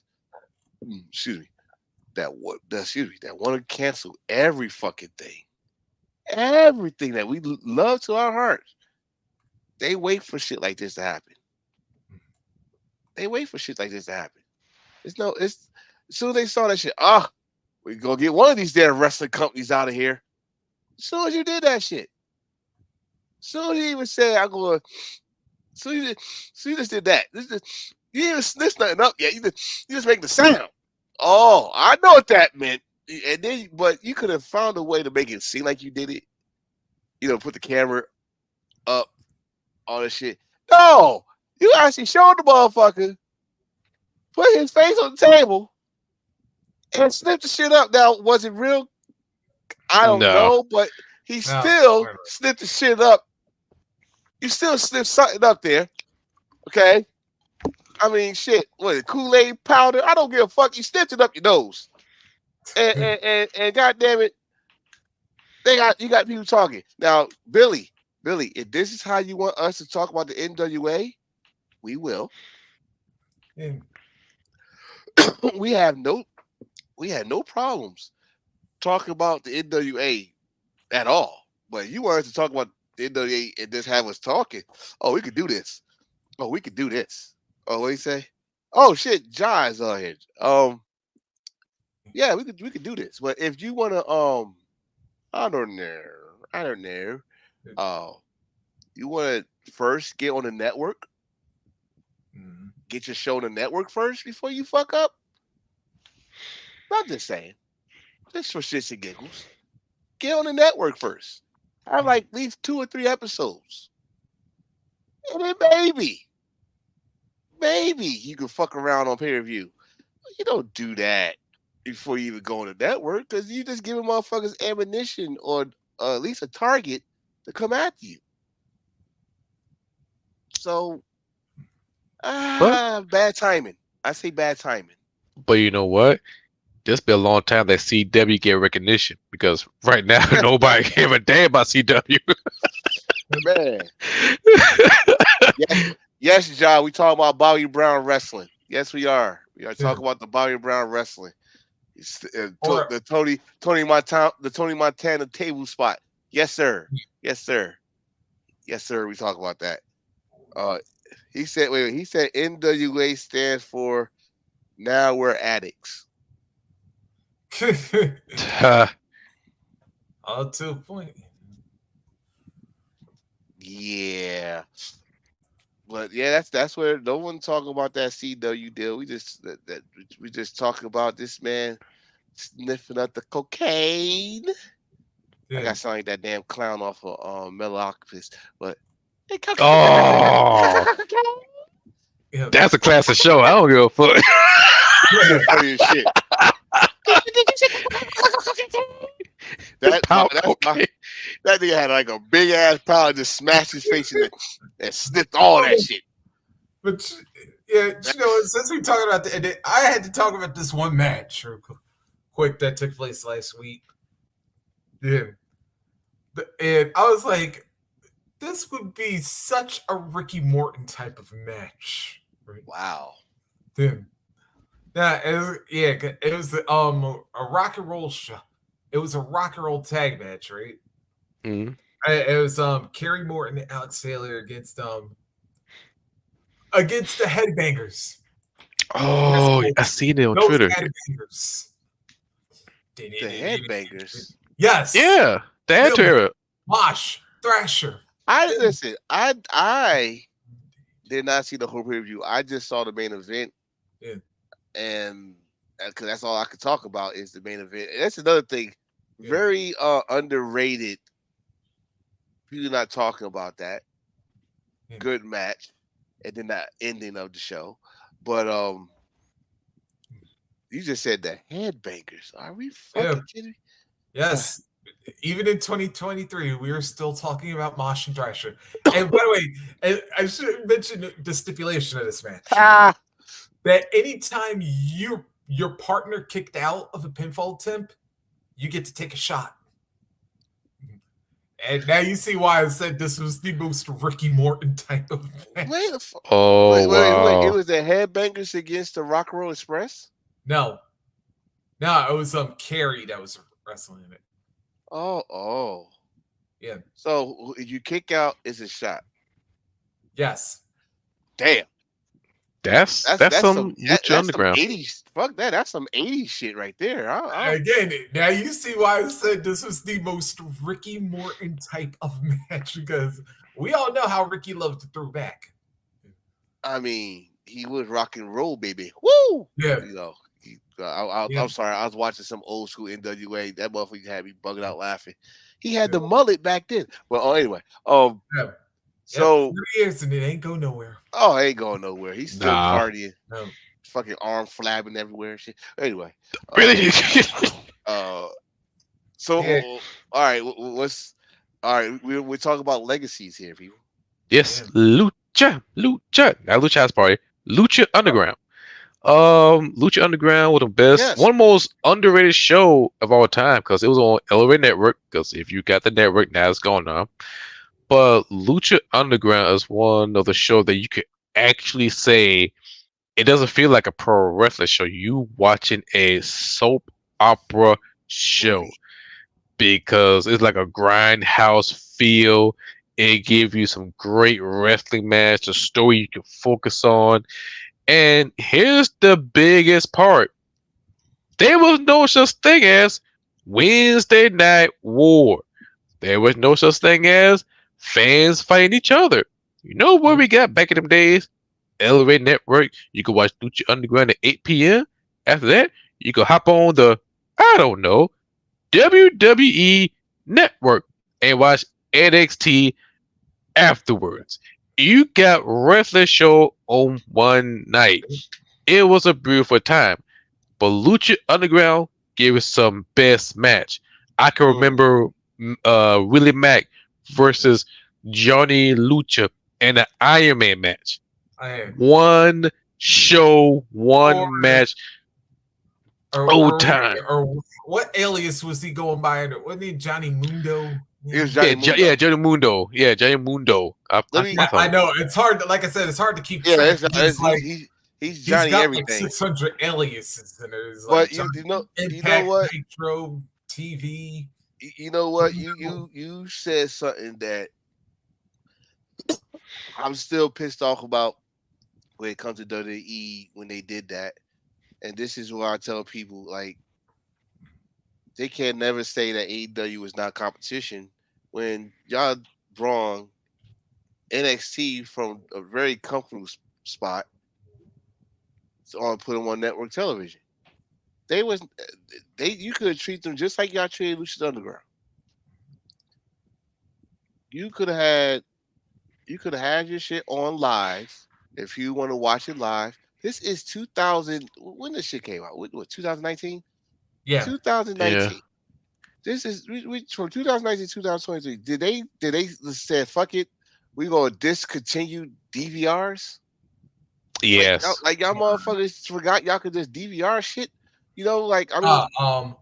Oh, actually, hold on. Yeah, Lucha Underground was No. I'm talking about AEW. AEW. Oh, came out. AEW. 2019. Yeah, but before there was an AEW, Lucha Underground used to come on Wednesday night.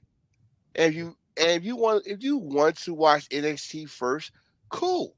Because guess what? Lucha Underground come back on after it goes off. It was like old school Nitro. You remember when Nitro used to go off and then it comes back on? It's like, all right, you missed anything. It was that cool.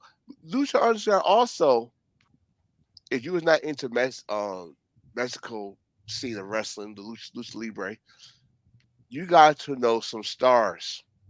Penta, Ray Phoenix, hell, Rey Mysterio was there. Mm-hmm. You also got to know these guys wearing masks, but you always knew who they was because if you was a wrestling fan, Chavo was there. Oh no, I didn't say that. Prince Puma was Ricochet. Killshot was Swerve. You know, Escobar, he was there too. He was the headhunter. You know, Mel Mortez. Mel Mortez. Y'all know who Mel Mortez is? Let me just say this. Huh? The Moth. No. Oh yeah, I love Moth. Oh no, Mel Mortez is Ricky Ortiz. Rally Tell. Oh yeah. So you know these people, and you didn't Sammy know Guevara. Sammy Guevara was there. What, season 2, season 3? Yep. Brian Cage was there. Not only that, people that left WWE, guess what? They went to Lucha Underground.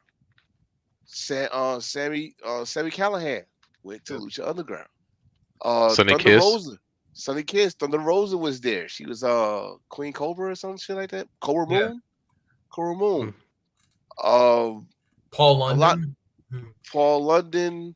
Killer Cross. I can't not Craig. Whatever the fuck his name is. I still call him Killer. Killer Cross. To me, should be in the Hall of Fame for just being weird.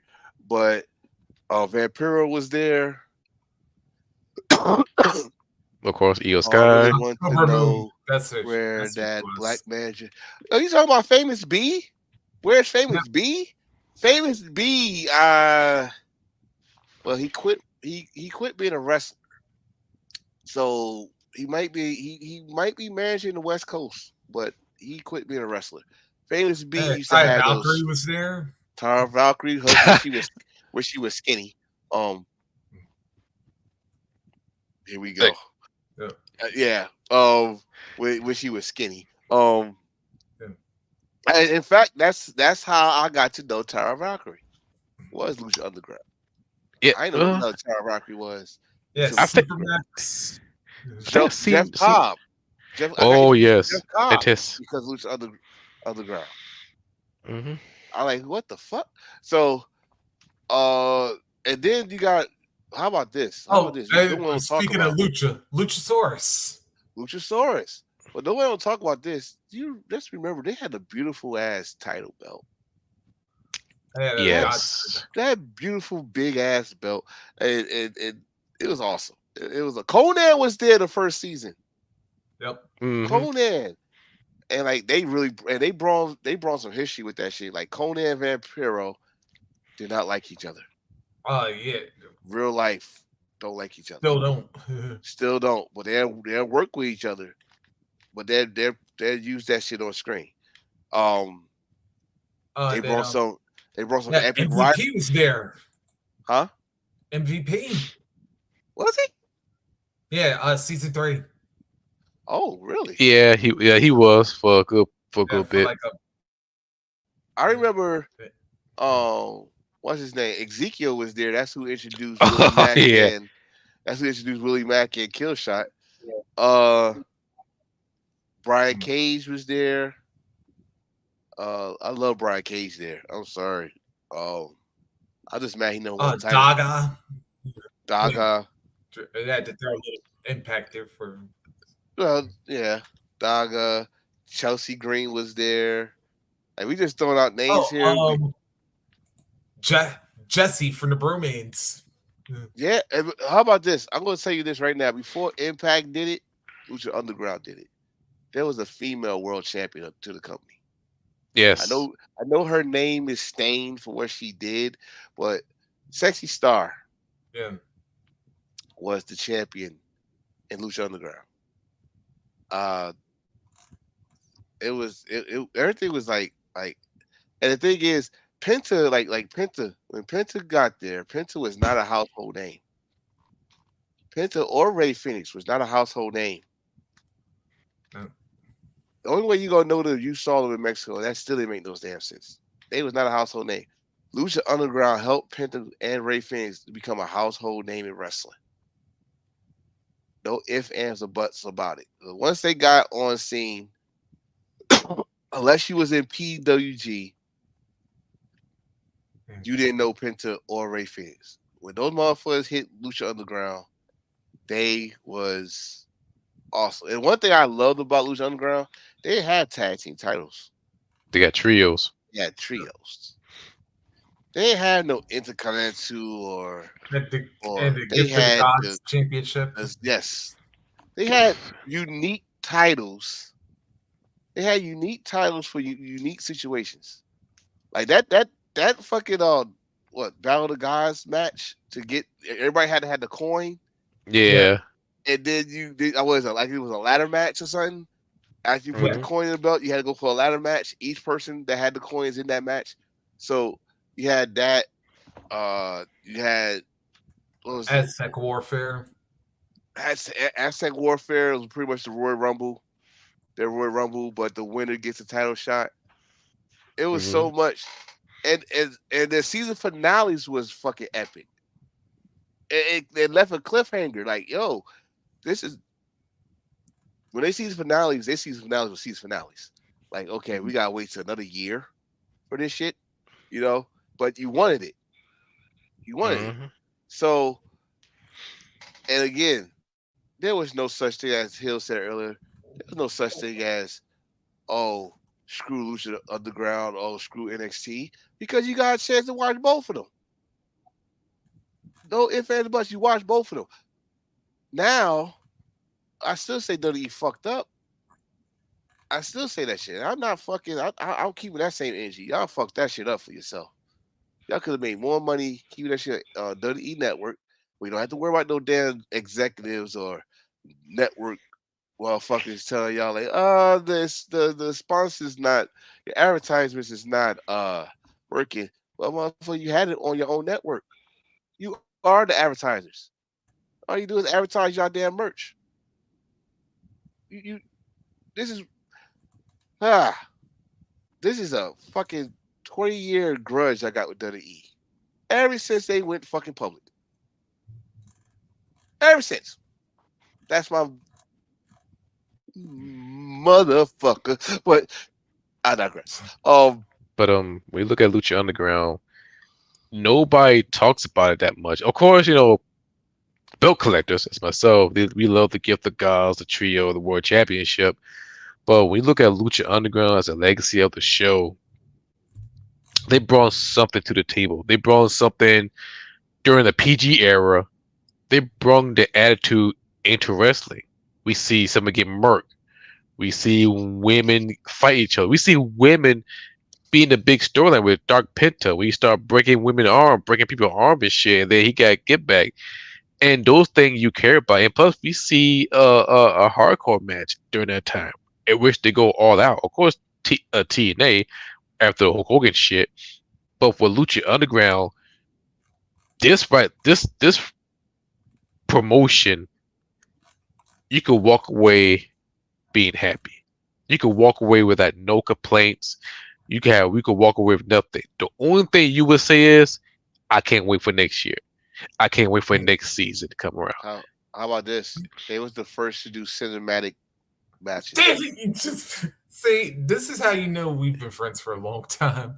Because Is that what you were gonna say? I'm sorry, bro. no, But they was the first to do cinematic matches. They was the first to actually make anything cinematic.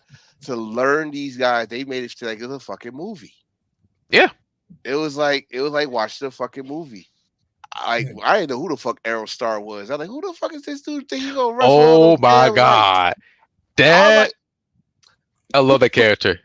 Between him and that fucking which one was it? The dragon one, the one like a lizard and shit.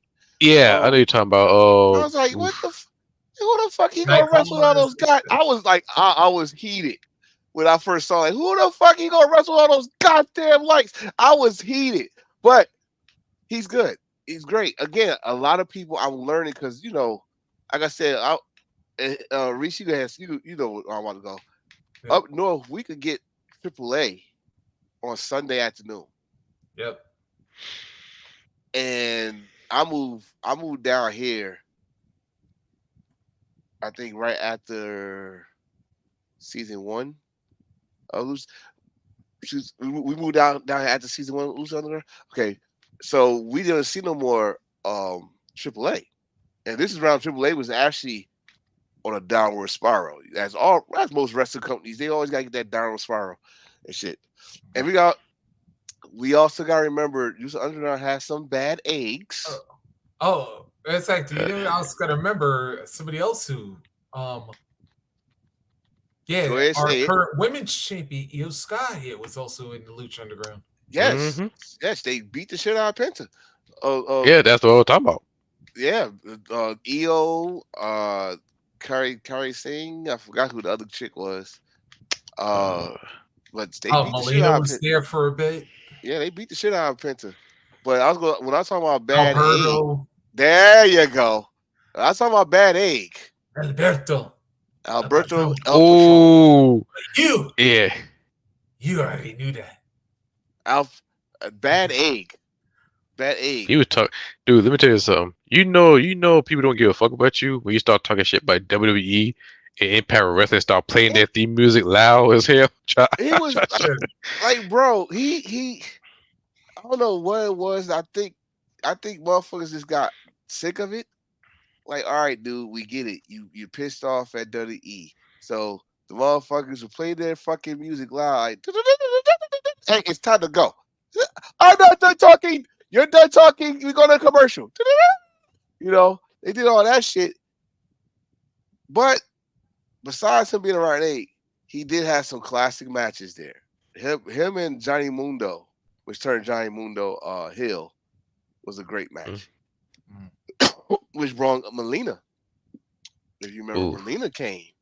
Yeah. Not for PJ Black. You didn't forget about PJ Black. I used to call him the closer in WWE. He got there. Oh yeah. Yes. Tommy Dreamer, I think we mentioned it. Yeah, Tommy Dreamer did come. I think he came like season 3. Jimmy, what's my boy name? Not Jimmy Havoc. Jimmy Jacob. Jacob. No, was it Jacob?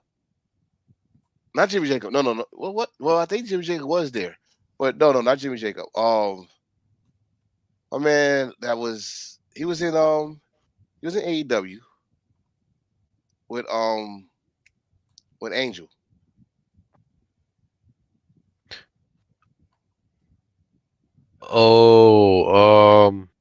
They pretty much wore the same type of gear, and they never tagged them up in Lucha Underground. Oh, you mean Shandy talking about Jack Evans. Jack Evans. Now, I knew about Jack Evans because 1, I was a Ring of Honor fan. Yep. 2, yes. I used to watch AAA, and him and Teddy Hart used to get on my goddamn nerves. Yeah. And then the Hart Foundation. Yeah. Right, and the fact that he came to Lucha Underground looking like a goddamn pretty much out of shape fucking Alki that they just pick up out the street. And I was like, that ain't Jack. And then he start wrestling. And Jack was still doing some crazy shit. I was like, God damn, that is Jack. Still breakdancing. Still breakdancing. All the shit. But what no one really talks about, the classic matches Lucha Underground used to have. Mm-hmm. Because, like we just said, Lucha Underground used to be it's like a movie. It's like cinematic. But they had some great fucking matches. Puma against Brian Cage. You remember Brian Cage ripped up the first title belt. Oh God! Which made that big ass new belt, big ass badass belt. Mil Mortis against Ray Phoenix, which I did not know. I totally forgot. Homegirl that was with Mil Mortis was in WWE. Yeah, I totally forgot about that. And she became a good important part of Lucha Underground. Hell, even Brian Cage's wife they met at Lucha Underground. The ring announcer. Oh, Melissa. Yeah. Oh, great. Ray Horace. Ray Horace. I forgot his name at Lucha Underground, but he was there.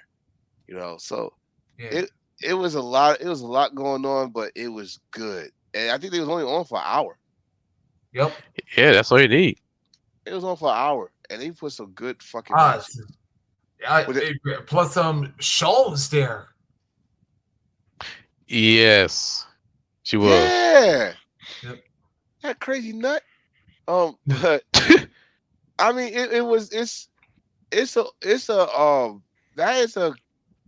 I wish comeback. I wish Underground come back. Plus, since we're talking about current people, don't forget the Lord, aka Wade Barrett.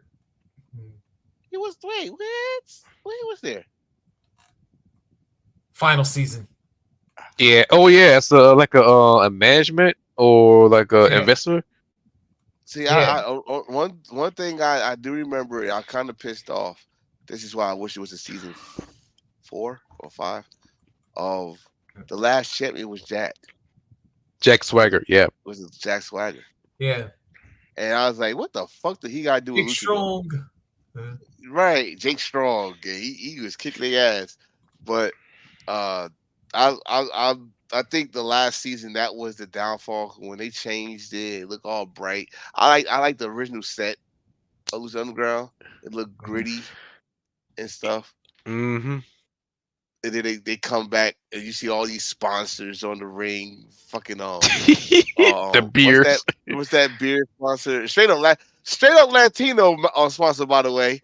But keep it Lucha. Keep it Lucha. We are rocking traditional. But I'm like, I'm like, okay, this is too much. And then shout out to Mr. Rodriguez. He tried, but then we found out it was contracts that wasn't looking right. Yeah. They both had like a tours, but they go with the contract, the tour, lawsuit from left and right, El Rey Network. It was like they fought the same boat as ECW and TNN, but worse because they potentials. By the way, Tone, Dragon Azteca was weird. Thank you. Yes. You know what else is something else we forget about when it comes to Lucha Underground? That we forget that this wasn't produced by a small company. That this was from Mark Barrett, the producer of Survivor. Was it like so? You had Rodriguez, who's one of those directors like Quentin Tarantino. Oh yeah, Robert Rodriguez for the Desperado. Right. Yeah. And you.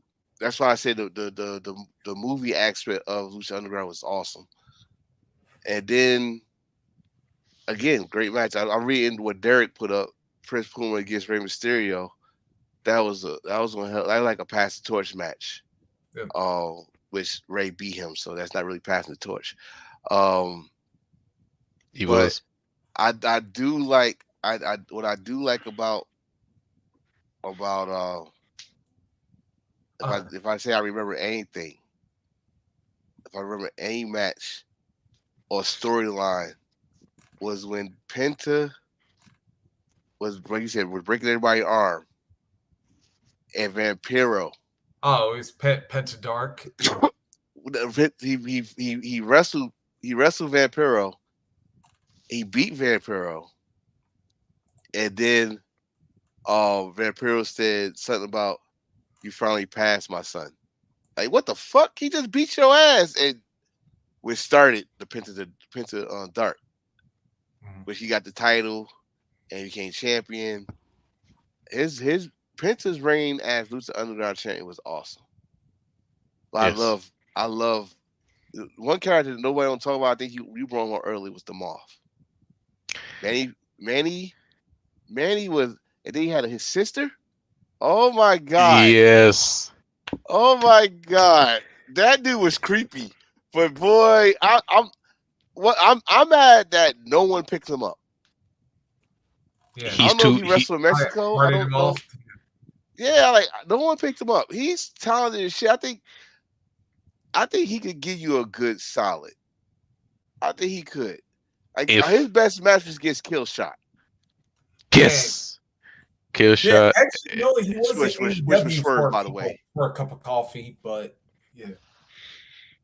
If Moth get picked up, go ahead. I'm about to say, if Moth get picked up, he will be replacing Joe Gracie right now in NXT. Man, that'd be dope. I wonder what's going on with him, but anyway, it's not about him. I try and get more. Is like they have good stories. The Sexy Star and what's the name story? I know I bring up her name. I know that's not a name we're supposed to bring up nowadays, but there's a new Sexy Star, so I get to do that. Sexy Star had an interesting story with Manny's sister. Yes, I think that was right. Then you had the story with Thunder Rosa, or should I say, what? Cobra Moon. Cobra Moon. Yeah. Which I did not know that was her. Cobra Moon and Drago, I think it was. And she was trying to get him. She was falling in love with him and shit. When she turned everybody into her little snake pit, like when she did the Jeremiah, or should I say Sammy Callahan, she was awesome. The stories, like they had stories that you like, oh, this don't make no sense, but hey, it's wrestling, so fuck it. That's what it was. I loved it. And it was easy to follow. If you missed 2 weeks, you can still catch up. Oh yeah, they LA Network they do like a little marathon or a little show to catch up. Mariposa. Who? Mariposa. Yes, dude. I binge watched the shit. It's on Netflix. If it's not on Netflix anymore, it's on Hulu. All the seasons. It's on Hulu. I will binge watch the shit out of it. It was a good time. It's a good time. Mother and daughter. Who was mother and daughter? Oh, I know you're talking about. God damn it. The Cobra and the daughter character. I'm trying to remember the name though, but I know you're talking about. It just popped in my head. I don't know. I do remember when Chelsea got there. Yeah. And Chelsea hit that damn Canadian Destroyer. The fucked up part, she got there after she got released from WWE. That's the crazy part. That this was the start. I think this was the start of like once she got released from WWE. This the last season of Lucha Underground. Yeah. And then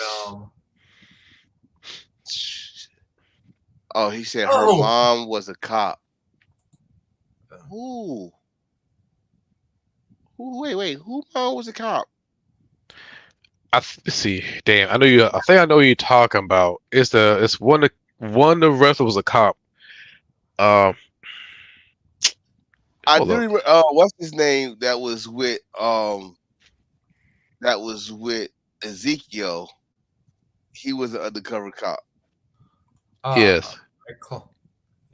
That it was it was some weird time going on there. They killed off what's his name, which means no one knew how to control Jeff Cobb's character. Oh God, they had so many effects that bugged me out. Oh, Davari was up there too.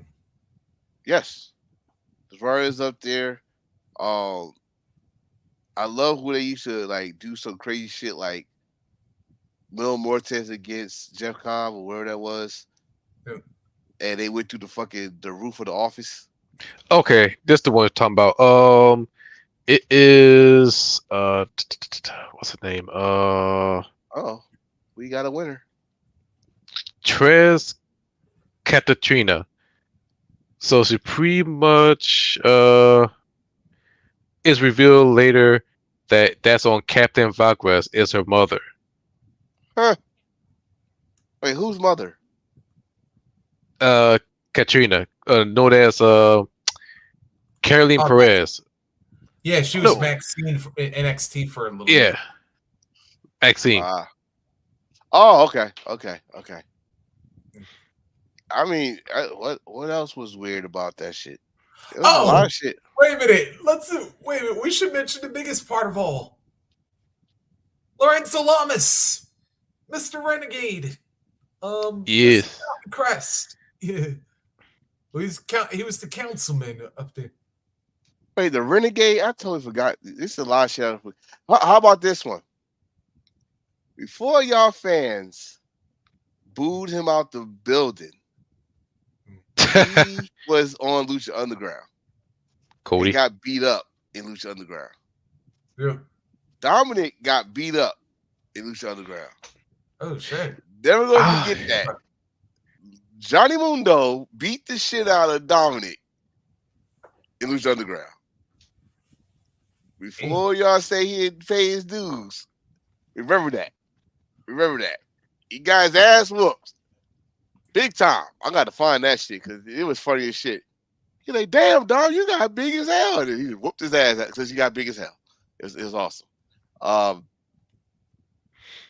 don't know. It's so much that went on. Like I said, some people, you had to learn who they was, and then you had to find out that some of them was actually wrestling other places without the mask. Like when I found out that Killshot was Swerve, yep, which my darling wife over here told me about.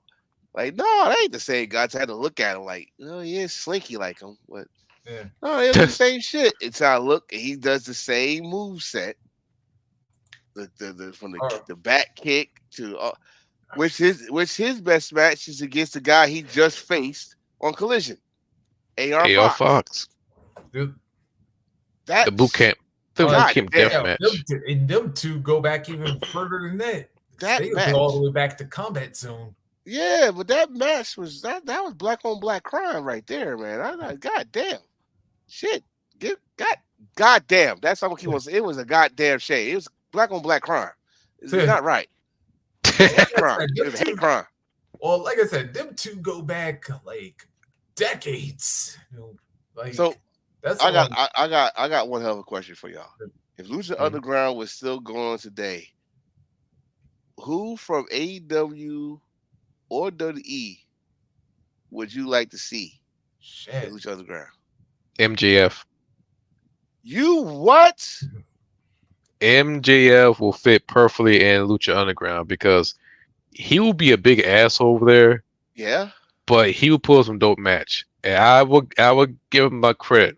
Take a long time, but I give him my credit for that. I think he will flourish to Lucha Underground. At 2 hours, 18 minutes, and 40 seconds, this man just gave MJF a little bit, not a lot, just a little bit. Don't get excited, people. He gave him man some credit. Don't get excited because he can turn that shit. You can take that shit back. Let's take it what it is. Because he's still pissed off what that man did a couple years ago. But listen. I ain't forgot, but you know. See.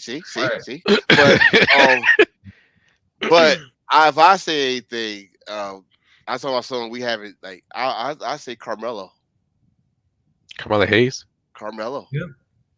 Carmelo Hayes is for WWE. Carmelo Hayes. If I say anybody from AEW, Darby.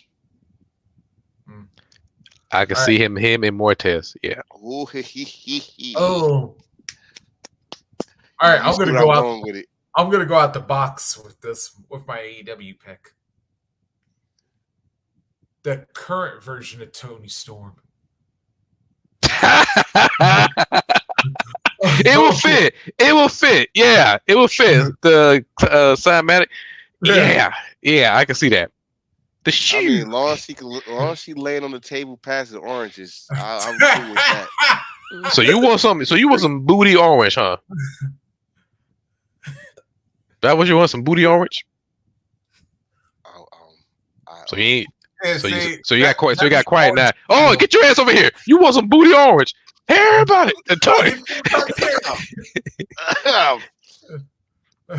So you want some ass orange? Yeah, you get your ass over here. You bring your black and stuff. Yeah. As far as damn, I should have given that pick second, Neil. Yeah. Because now I've got like nude. Actually, now for a WWE pick, I'd go Damian. Damian Pierce? Yeah. Yeah. He will fit. Not as Damian Priest though. Punishment Martinez. There you go. Ooh, he would team up with Vampiro. He goes in at Punishment Martinez. I see him, Bill Mortez, and what's her name? Maxine? Was that Maxine? Katrina? Yeah. Katrina? With that fucking damn rock she used to carry and shit. Yes. That'd be an unstoppable force. Unstoppable force.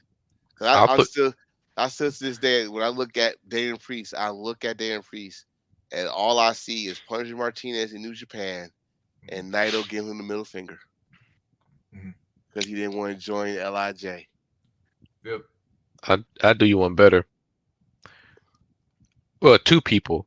One who should have been alive, and one who's a legend. One, Bray Wyatt, and two, The Undertaker. Now, why Undertaker? He could bring some shit into Lucha Underground that he could bring it back in the Attitude Era to now. The Dead Man. Especially with the cinematic aspect. I was about to say which version of Undertaker? We talking about Badass or we talking about Dead Man? The Dead Man, yeah, but now you talking about the American Badass. He got a lot more freedom. One thing he never had is the biker crew, the biker stable, because we see with the Ministry of Darkness. Oh yeah, because it's gonna bring the real BSK or whatever. Bro, you just said something. I just watched this shit. That someone said this shit. The Badass character was actually 7 months. Was around 7 months before he really debuted it, like when he came back. Because when he left the company in the storyline, because he actually came out dressed like he had the bandana on, the goatee was just all that, but he still. Actually, you know what? He even debuted it even before that because he debuted that shit when he came out chokeslam everybody in that fucking that donut filled fucking sweatsuit he had on. Like, goddamn, Taker, what the fuck? They were doing a thing, and it was like before Paul Bearer turned on him, and it's like you can actually see Taker in like biker gear. Like, you talking about 96? Yeah, it was like one of the rare times you actually saw him. Like, I mean, that's him. That's him. But I would love to see. I would love to see what Taker could do. But Bray Wyatt with the cinema they had, that character, Bray Wyatt, Fiend, whatever, he probably won't be named that if he was over there. But that would have been something off the chain. He will carry the Lucha Underground, and he will be the face of El Rey Network. because what he did with the Firefly Funhouse as the match, I love it. But if people don't get it, then you just don't love the storyline or storytelling. But right there, that was genius. It was fun. I laughed, have a good time. Not one single negative, and I get it. And the theme was fucking money. Oh, and I try my best not to be past too. Yeah, I feel like the Fiend will he will be the LeBron James and the Cleveland Cavaliers. We won the championship. How about this? Goddamn, just cut me off. I'm sorry.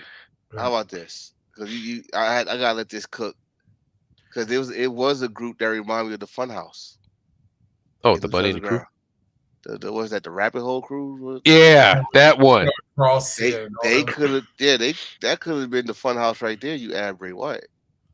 Oh, Hill, I want to take your idea and go one better. Remember how Mick Foley used to do the 3 Faces of Foley? Yes, I know you're talking about. Yeah. I know you're going. Yep. Yeah. Imagine Bray doing that. Imagine Bray doing that with Follow the Buzzards Bray and him having a Fiend and whatever he was trying to do before he passed away. Uncle Howdy. Yeah. Well, yeah, just minus the. Oh, yeah, God. Other than that. But yeah, imagine you have all of it. Imagine if you would have had all 3 of them like around at the same time. It can work. It can work because you got the budget, you got the story. It makes sense.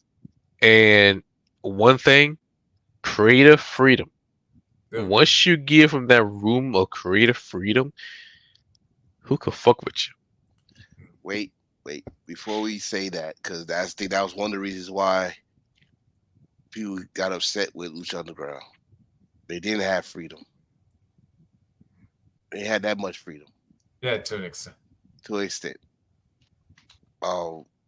But if it's making money and it's making noise, why would you fuck it up? And let me just say this for people that's still watching, or you guys gonna watch it.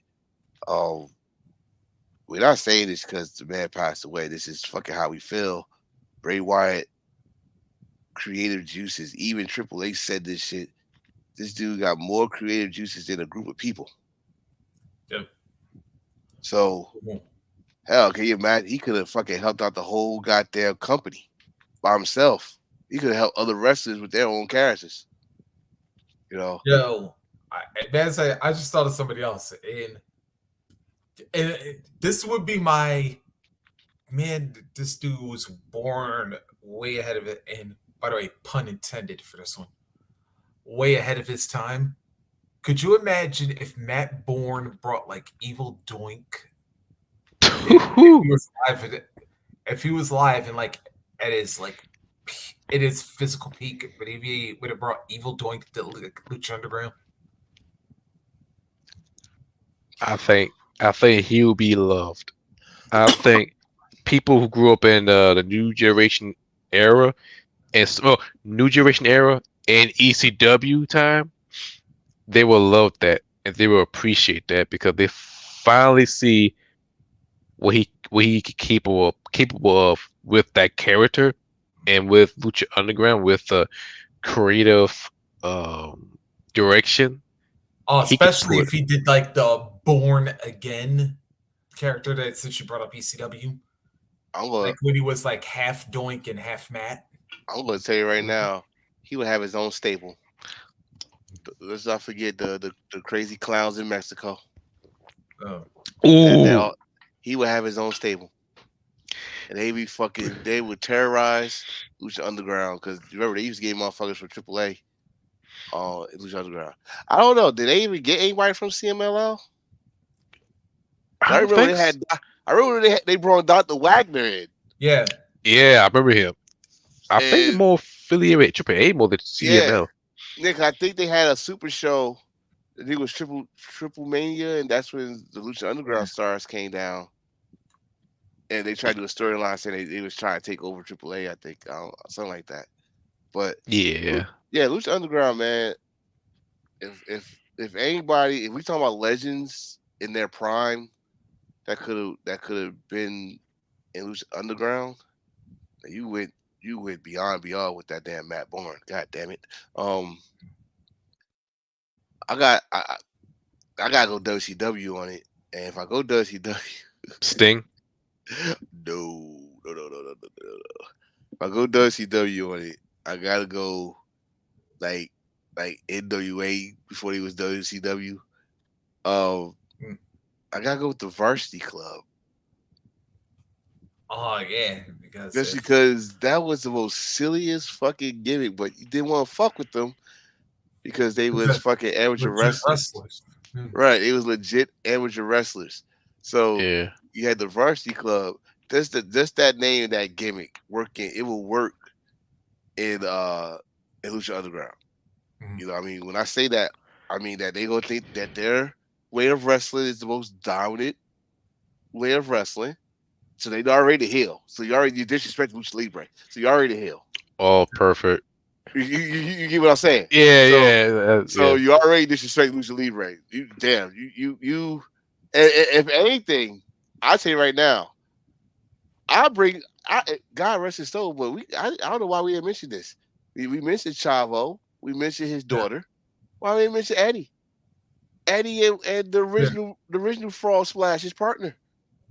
They was really hated. Yeah. They were really hated. Oh yeah, Los Gringos Locos. Bring their ass to the Lucha Underground. Good man.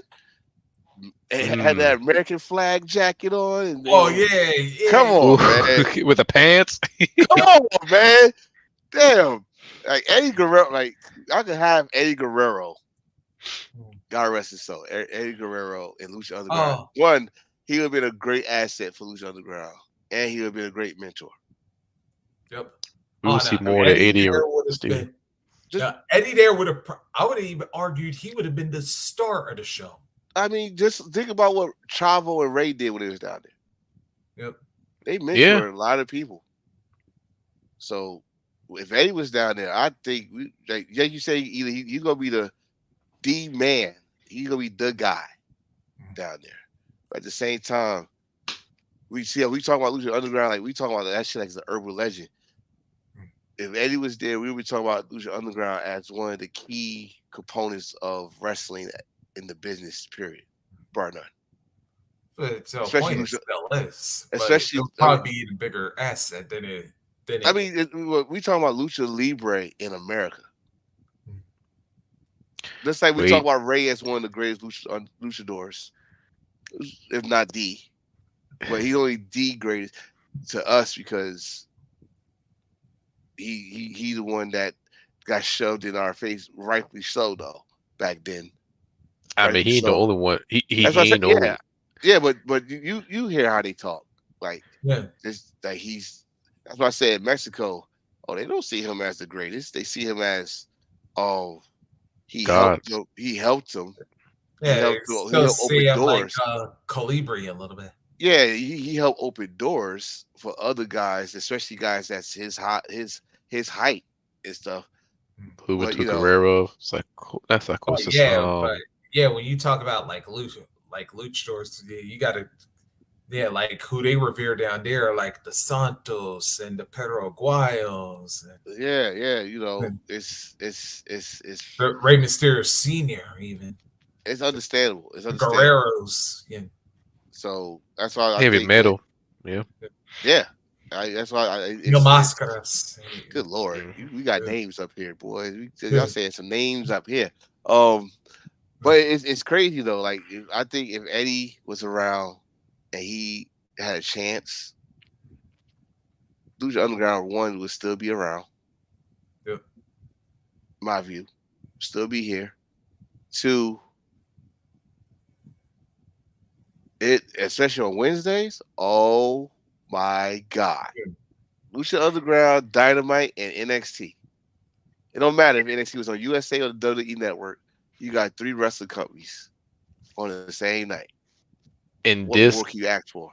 In this era, where you get NXT on, where you got all 3 on the network, and where this shit look right now, it'll be more divided than ever, and fans will get real slick. Will be real slick with their mouth.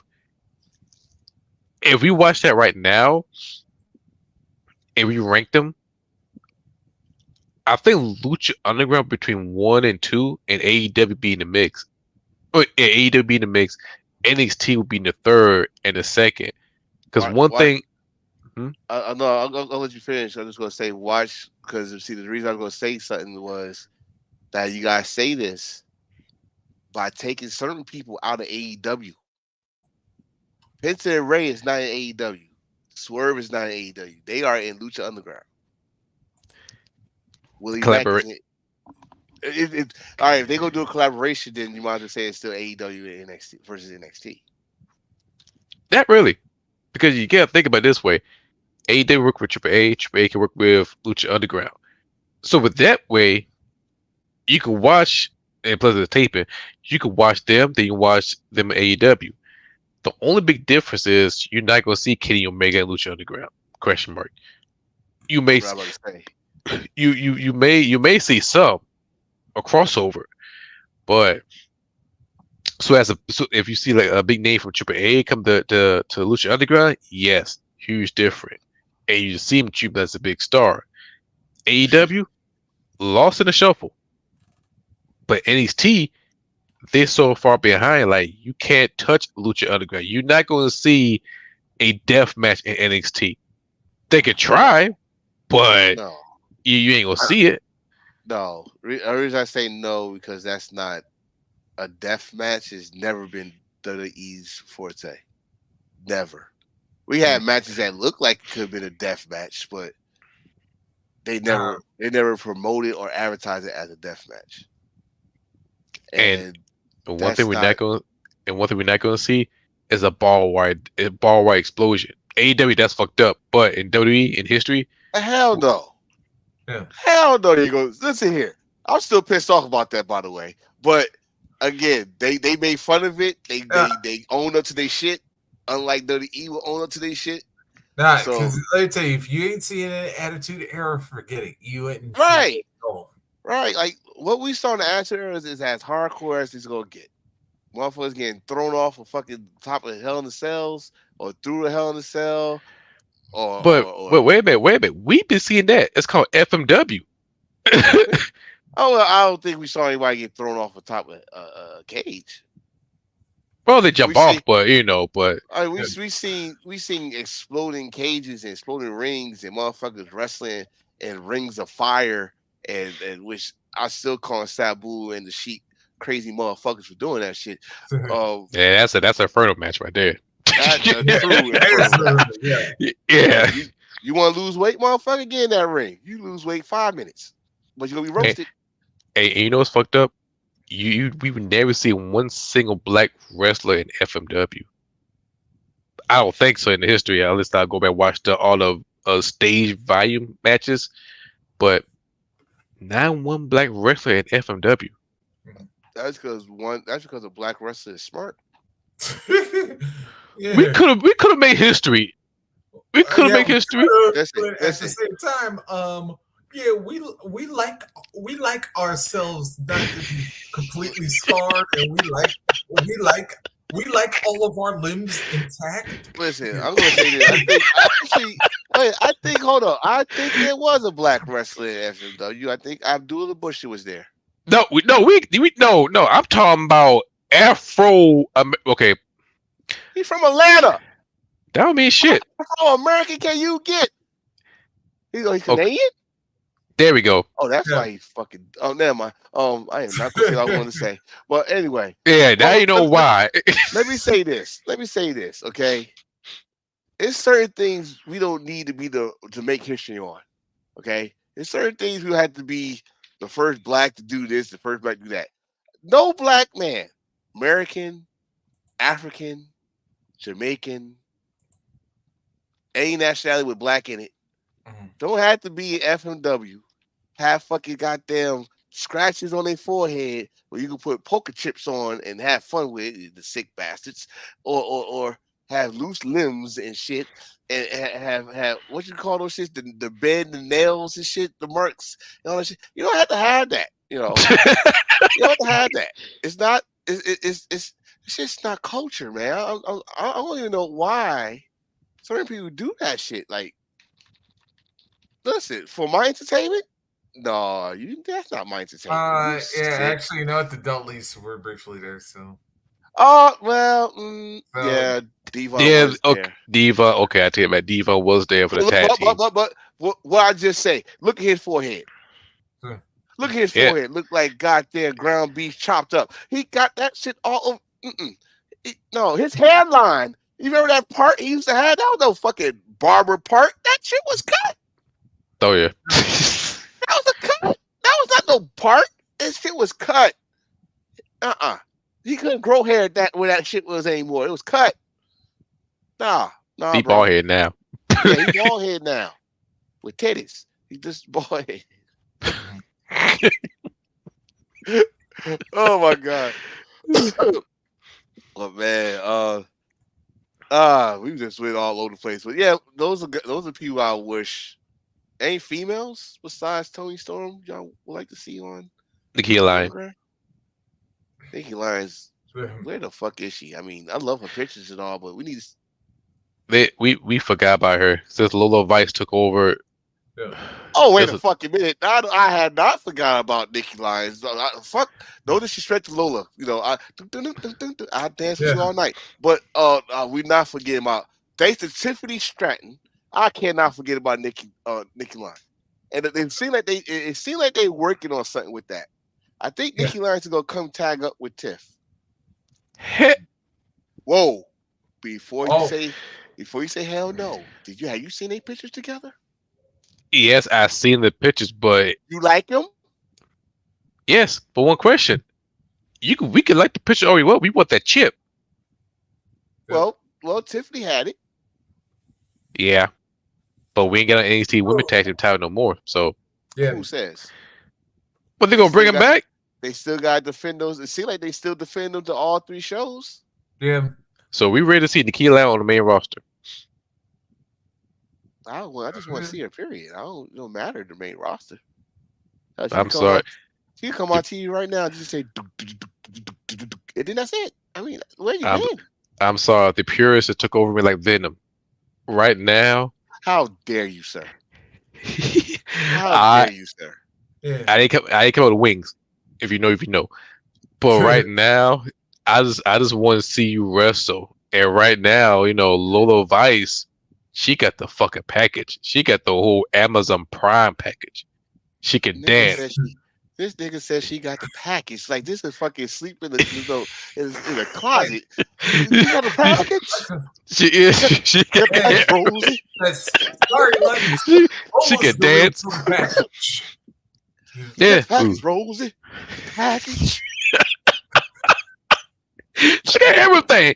She can shake her ass and she kicks some ass. Yep. Right there. Right there. That's good enough for me. You can shake your ass and you can kick some ass. Hey. And not the t-shirt. Let's write this. Oh, she can shake her ass and kick some ass. WWE, we want our money. Stratus, like Royal Rumble 2002 line. Oh my gosh, you got the package, Rosie. Yeah, but you know what though? And that she looks damn good doing it. Yes. Oh god. Oh god. The package. Oh, now you're gonna be want to watch that shit now. Yeah. The package. But as far as women in Lucha Underground, shit. You know what? Yeah. I would say this. Yeah, I would love if in her peak years. I would have loved to see Awesome Kong there. Wow.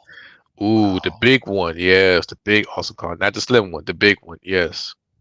Yeah. Yeah. You know what? I'm gonna really either piss y'all off or just think about it for a minute. But I wouldn't mind seeing Charlotte there. Just get fucked up. You know what? That would actually make sense. Let's like this: her athletic ability, and the fact that she's pretty much married into Los Ingobernables de Japón. Oh, she's doing the pose, man. I'm sorry. You supposed not Charlotte do the busted out pose. the Tranquilo one Right, time. she doing the tranquilo pose. I'm like, hold up, bitch. Wait a minute. What you doing? Oh, that's right. You married into this shit. Yeah, God damn it. hey, Andrade have been doing the figure eight lately. Right. Like Yes, they kind of thrown in everybody the rumorville face that said they gonna divorce and shit. We get it, whatever. But I They can ain't see divorced. her. You Right. ain't giving her no Ric Flair coochie. I ain't even say that shit. But Yes, yeah, you did. Yes, you did. Yes, you did. But yeah. But honestly, let's keep it 100 though. I would love to see. You said Charlotte get fucked up, but athletics wise, she will fit right in luchador style. But here's my next one. Now, this I don't know how you feel about this, but she's such a big fan. Mercedes.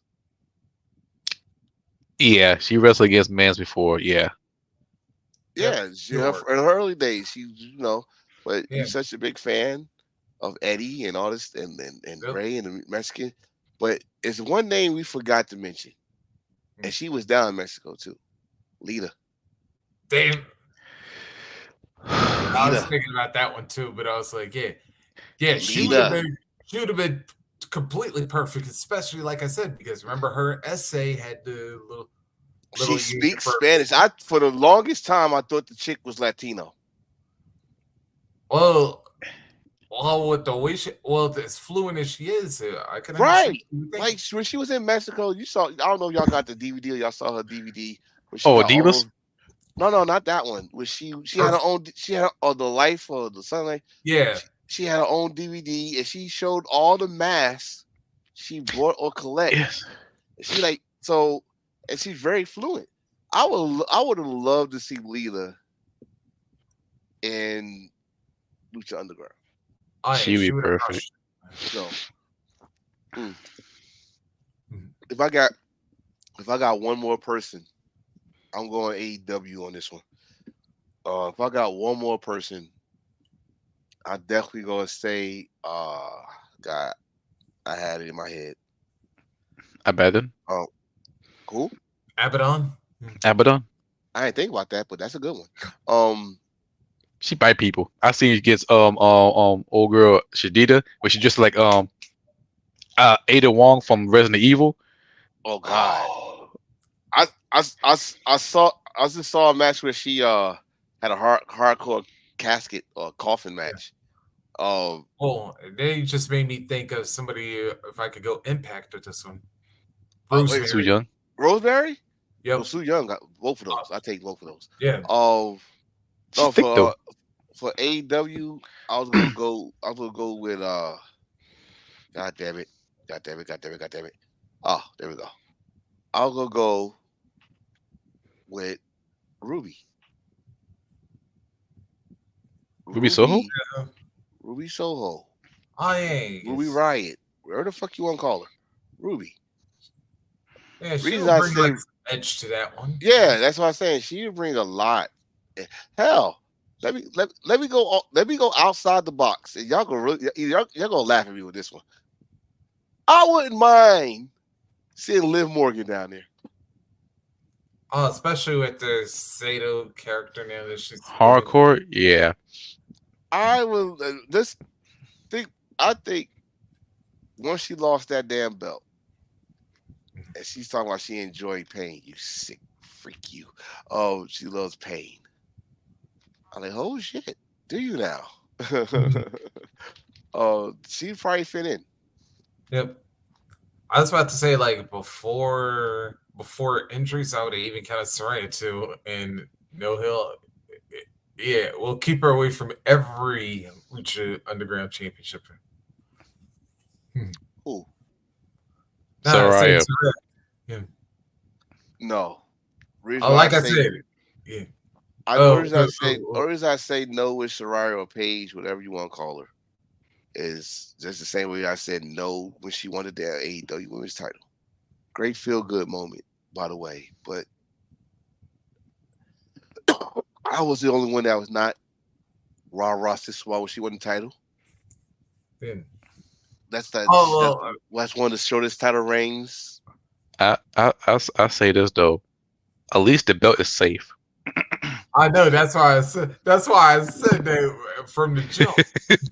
What I said, at least the belt is safe. You bring your black ass over here. What? And not to mention, that's why I said You know exactly what you. Ryan before the injuries, because you remember before she got injured, yeah. Oh, Before she got injured, belts was not safe. That's what he's trying to say. It's not safe. Okay, one casualty was an before that, NXT women title, but you know, like I said, it's safe right now. EW women title. Oh, you know You what bring else? your black ass over here. Yeah. Man, Oh man, shit. We I are. think else. Speaking of since she is Latino, how about AJ? AJ will be outside the box for Lucian Not if you have crazy AJ, that's what I'm saying. She'd be outside the box of that. She'd be a perfect fit. Yeah. Just be herself. And hell, she probably learned some new moves over there. Like what people forgot about. Well, what people forgot about AJ is she was a great technical wrestler. She was. So she'll find a way to counter most of those moves as if she want to come back. Because if you saw heels, she still got it. The girl still got it. So yeah. If she want to come back, she ain't coming back to the WWE. But hell come back, no. If she want to come back, she ain't gonna go to AEW now. That's like the same shit last time when he left. She had to carry the burden. But you know, it is what it is. Fellas, it's 2 hours and 50 minutes. Are we closing out the show? Yeah. The moment you say that, it's time to wrap it up. But next week, since this is the month of November, not Earth, Wind, and Fire, it is a good time to talk about Survivor Series. Because we just saw the commercial of 3 weeks. Yes, 3 weeks. We got War Game. So Survivor Series, War Game, that'll be coming up very, very soon. We can talk about Survivor Series, the best, the worst, the shitty, the boo-boo, the screw job. Boo-boo? Yes, the boo-boo. And also, they'll also talk about the World Tag League. Mm-hmm. Yes. And I believe if they're not out now, then I believe by sometime this week we should have the blocks for World Tag League as well. And also damn good card. Yep. The DDT Pro Wrestling, the Ultimate Party. That's right. That's next week, isn't it? The 11th, yes, and we got to talk about that shit. We got Chris Jericho in that motherfucker. Yeah, we got Chris Jericho. Yeah. Chris Jericho is making history in Japan once again. Yep. And it's crazy because 6 years ago, or was it 7? On this date, Chris Jericho made history in New Japan. He called out Kenny Omega. I am Alpha Omega. Yes. And before we leave, shout out to Nakajima, the knockout artist, Triple Crown champion, All Japan Wrestling. Yeah, he left nowhere, becoming damn champion somewhere else, and he go knock out everybody else there. Congratulations. Yeah. Matter of fact, that also, New Japan Strong's going to be having their Lone Star Shootout coming out this Friday. And I gotta say, this is a hell of a card. You're gonna have ZSJ and Speedball for the TV title. You got Kingston and Kojima for the Strong Openweight title. Ooh. Yeah, you got Mayu and Stephanie Vaquer for the women's title. Did they already tape for this? Yeah. Oh hell. Oh no, it's coming up. I think I saw some footage of him doing the machine chops on Cozy. No, because I was thinking this one's going to be this one's going to be live, because I think. I don't know. I just No, didn't Kingston and Kojima fight? That's got to be on the 10th. Maybe. Well, he had a belt with him, so. Yeah. Hey Kingston, stop beating up these old fucking damn Japanese wrestlers. Even though I know they're. I mean, don't get me wrong, they still tough as hell, but you beating them up because that's your childhood. You should be shaming yourself beating up these. Would you stop it? You would have faced your own childhood wrestlers too. I won't face them. I'll beat the hell out of them. It's and then and how about this one? We've got then also Shingo defends the never openweight title against Trent. And then GOD the strong openweight tag titles against Nelson Isaacs from Team Filthy. And TJP going one-on-one with the Mystico. Ooh. The real Sin Cara. Yeah. Yes. Come after me. But yes, great show, fellas. Great show. Yes, it was. By the way, I'm also sad because next week is a sad anniversary for me. Yeah, because next week, or actually, I think it's this week, but I'll talk about it. Yeah, because it was the breakup of one of my favorite tag teams. Oh, the Hollywood Blondes. Yep. Why would you? Why, Reese? Why would you bring that up? Why? That's why we'll lead the show. Oh no, because I got some spook about that one next week. Yeah, because I got some spook about that one then. It's a lot. You know what? I might add on to that spook because it's to this day, it's still something that pissed you off about that situation with the Hollywood Bronze. Y'all put them together because y'all had nothing for them to do. They got over by themselves. Yep. And then y'all break them up. Yeah. Who that mind you of? As the world turns. Yeah. As the world turns. Yep. Yeah. That's wrestling. That's the wrestling business. Yep. But that's true. Yeah. Yeah. Letting him down just like the Cowboys lost today. Now, there's a positive note to end. Yeah, I'm still pissed off the Carolina Panthers lose, motherfucker. Well, y'all at least y'all in the rebuilding cycle. We just got robbed. $40 million robbed with no damn gun and no Vaseline. So this motherfucker. I'ma stay. Yeah. I'ma stay. That's how we're gonna end it. We're just gonna end it. At least one of us won this week. Yeah. Yeah. But anyway.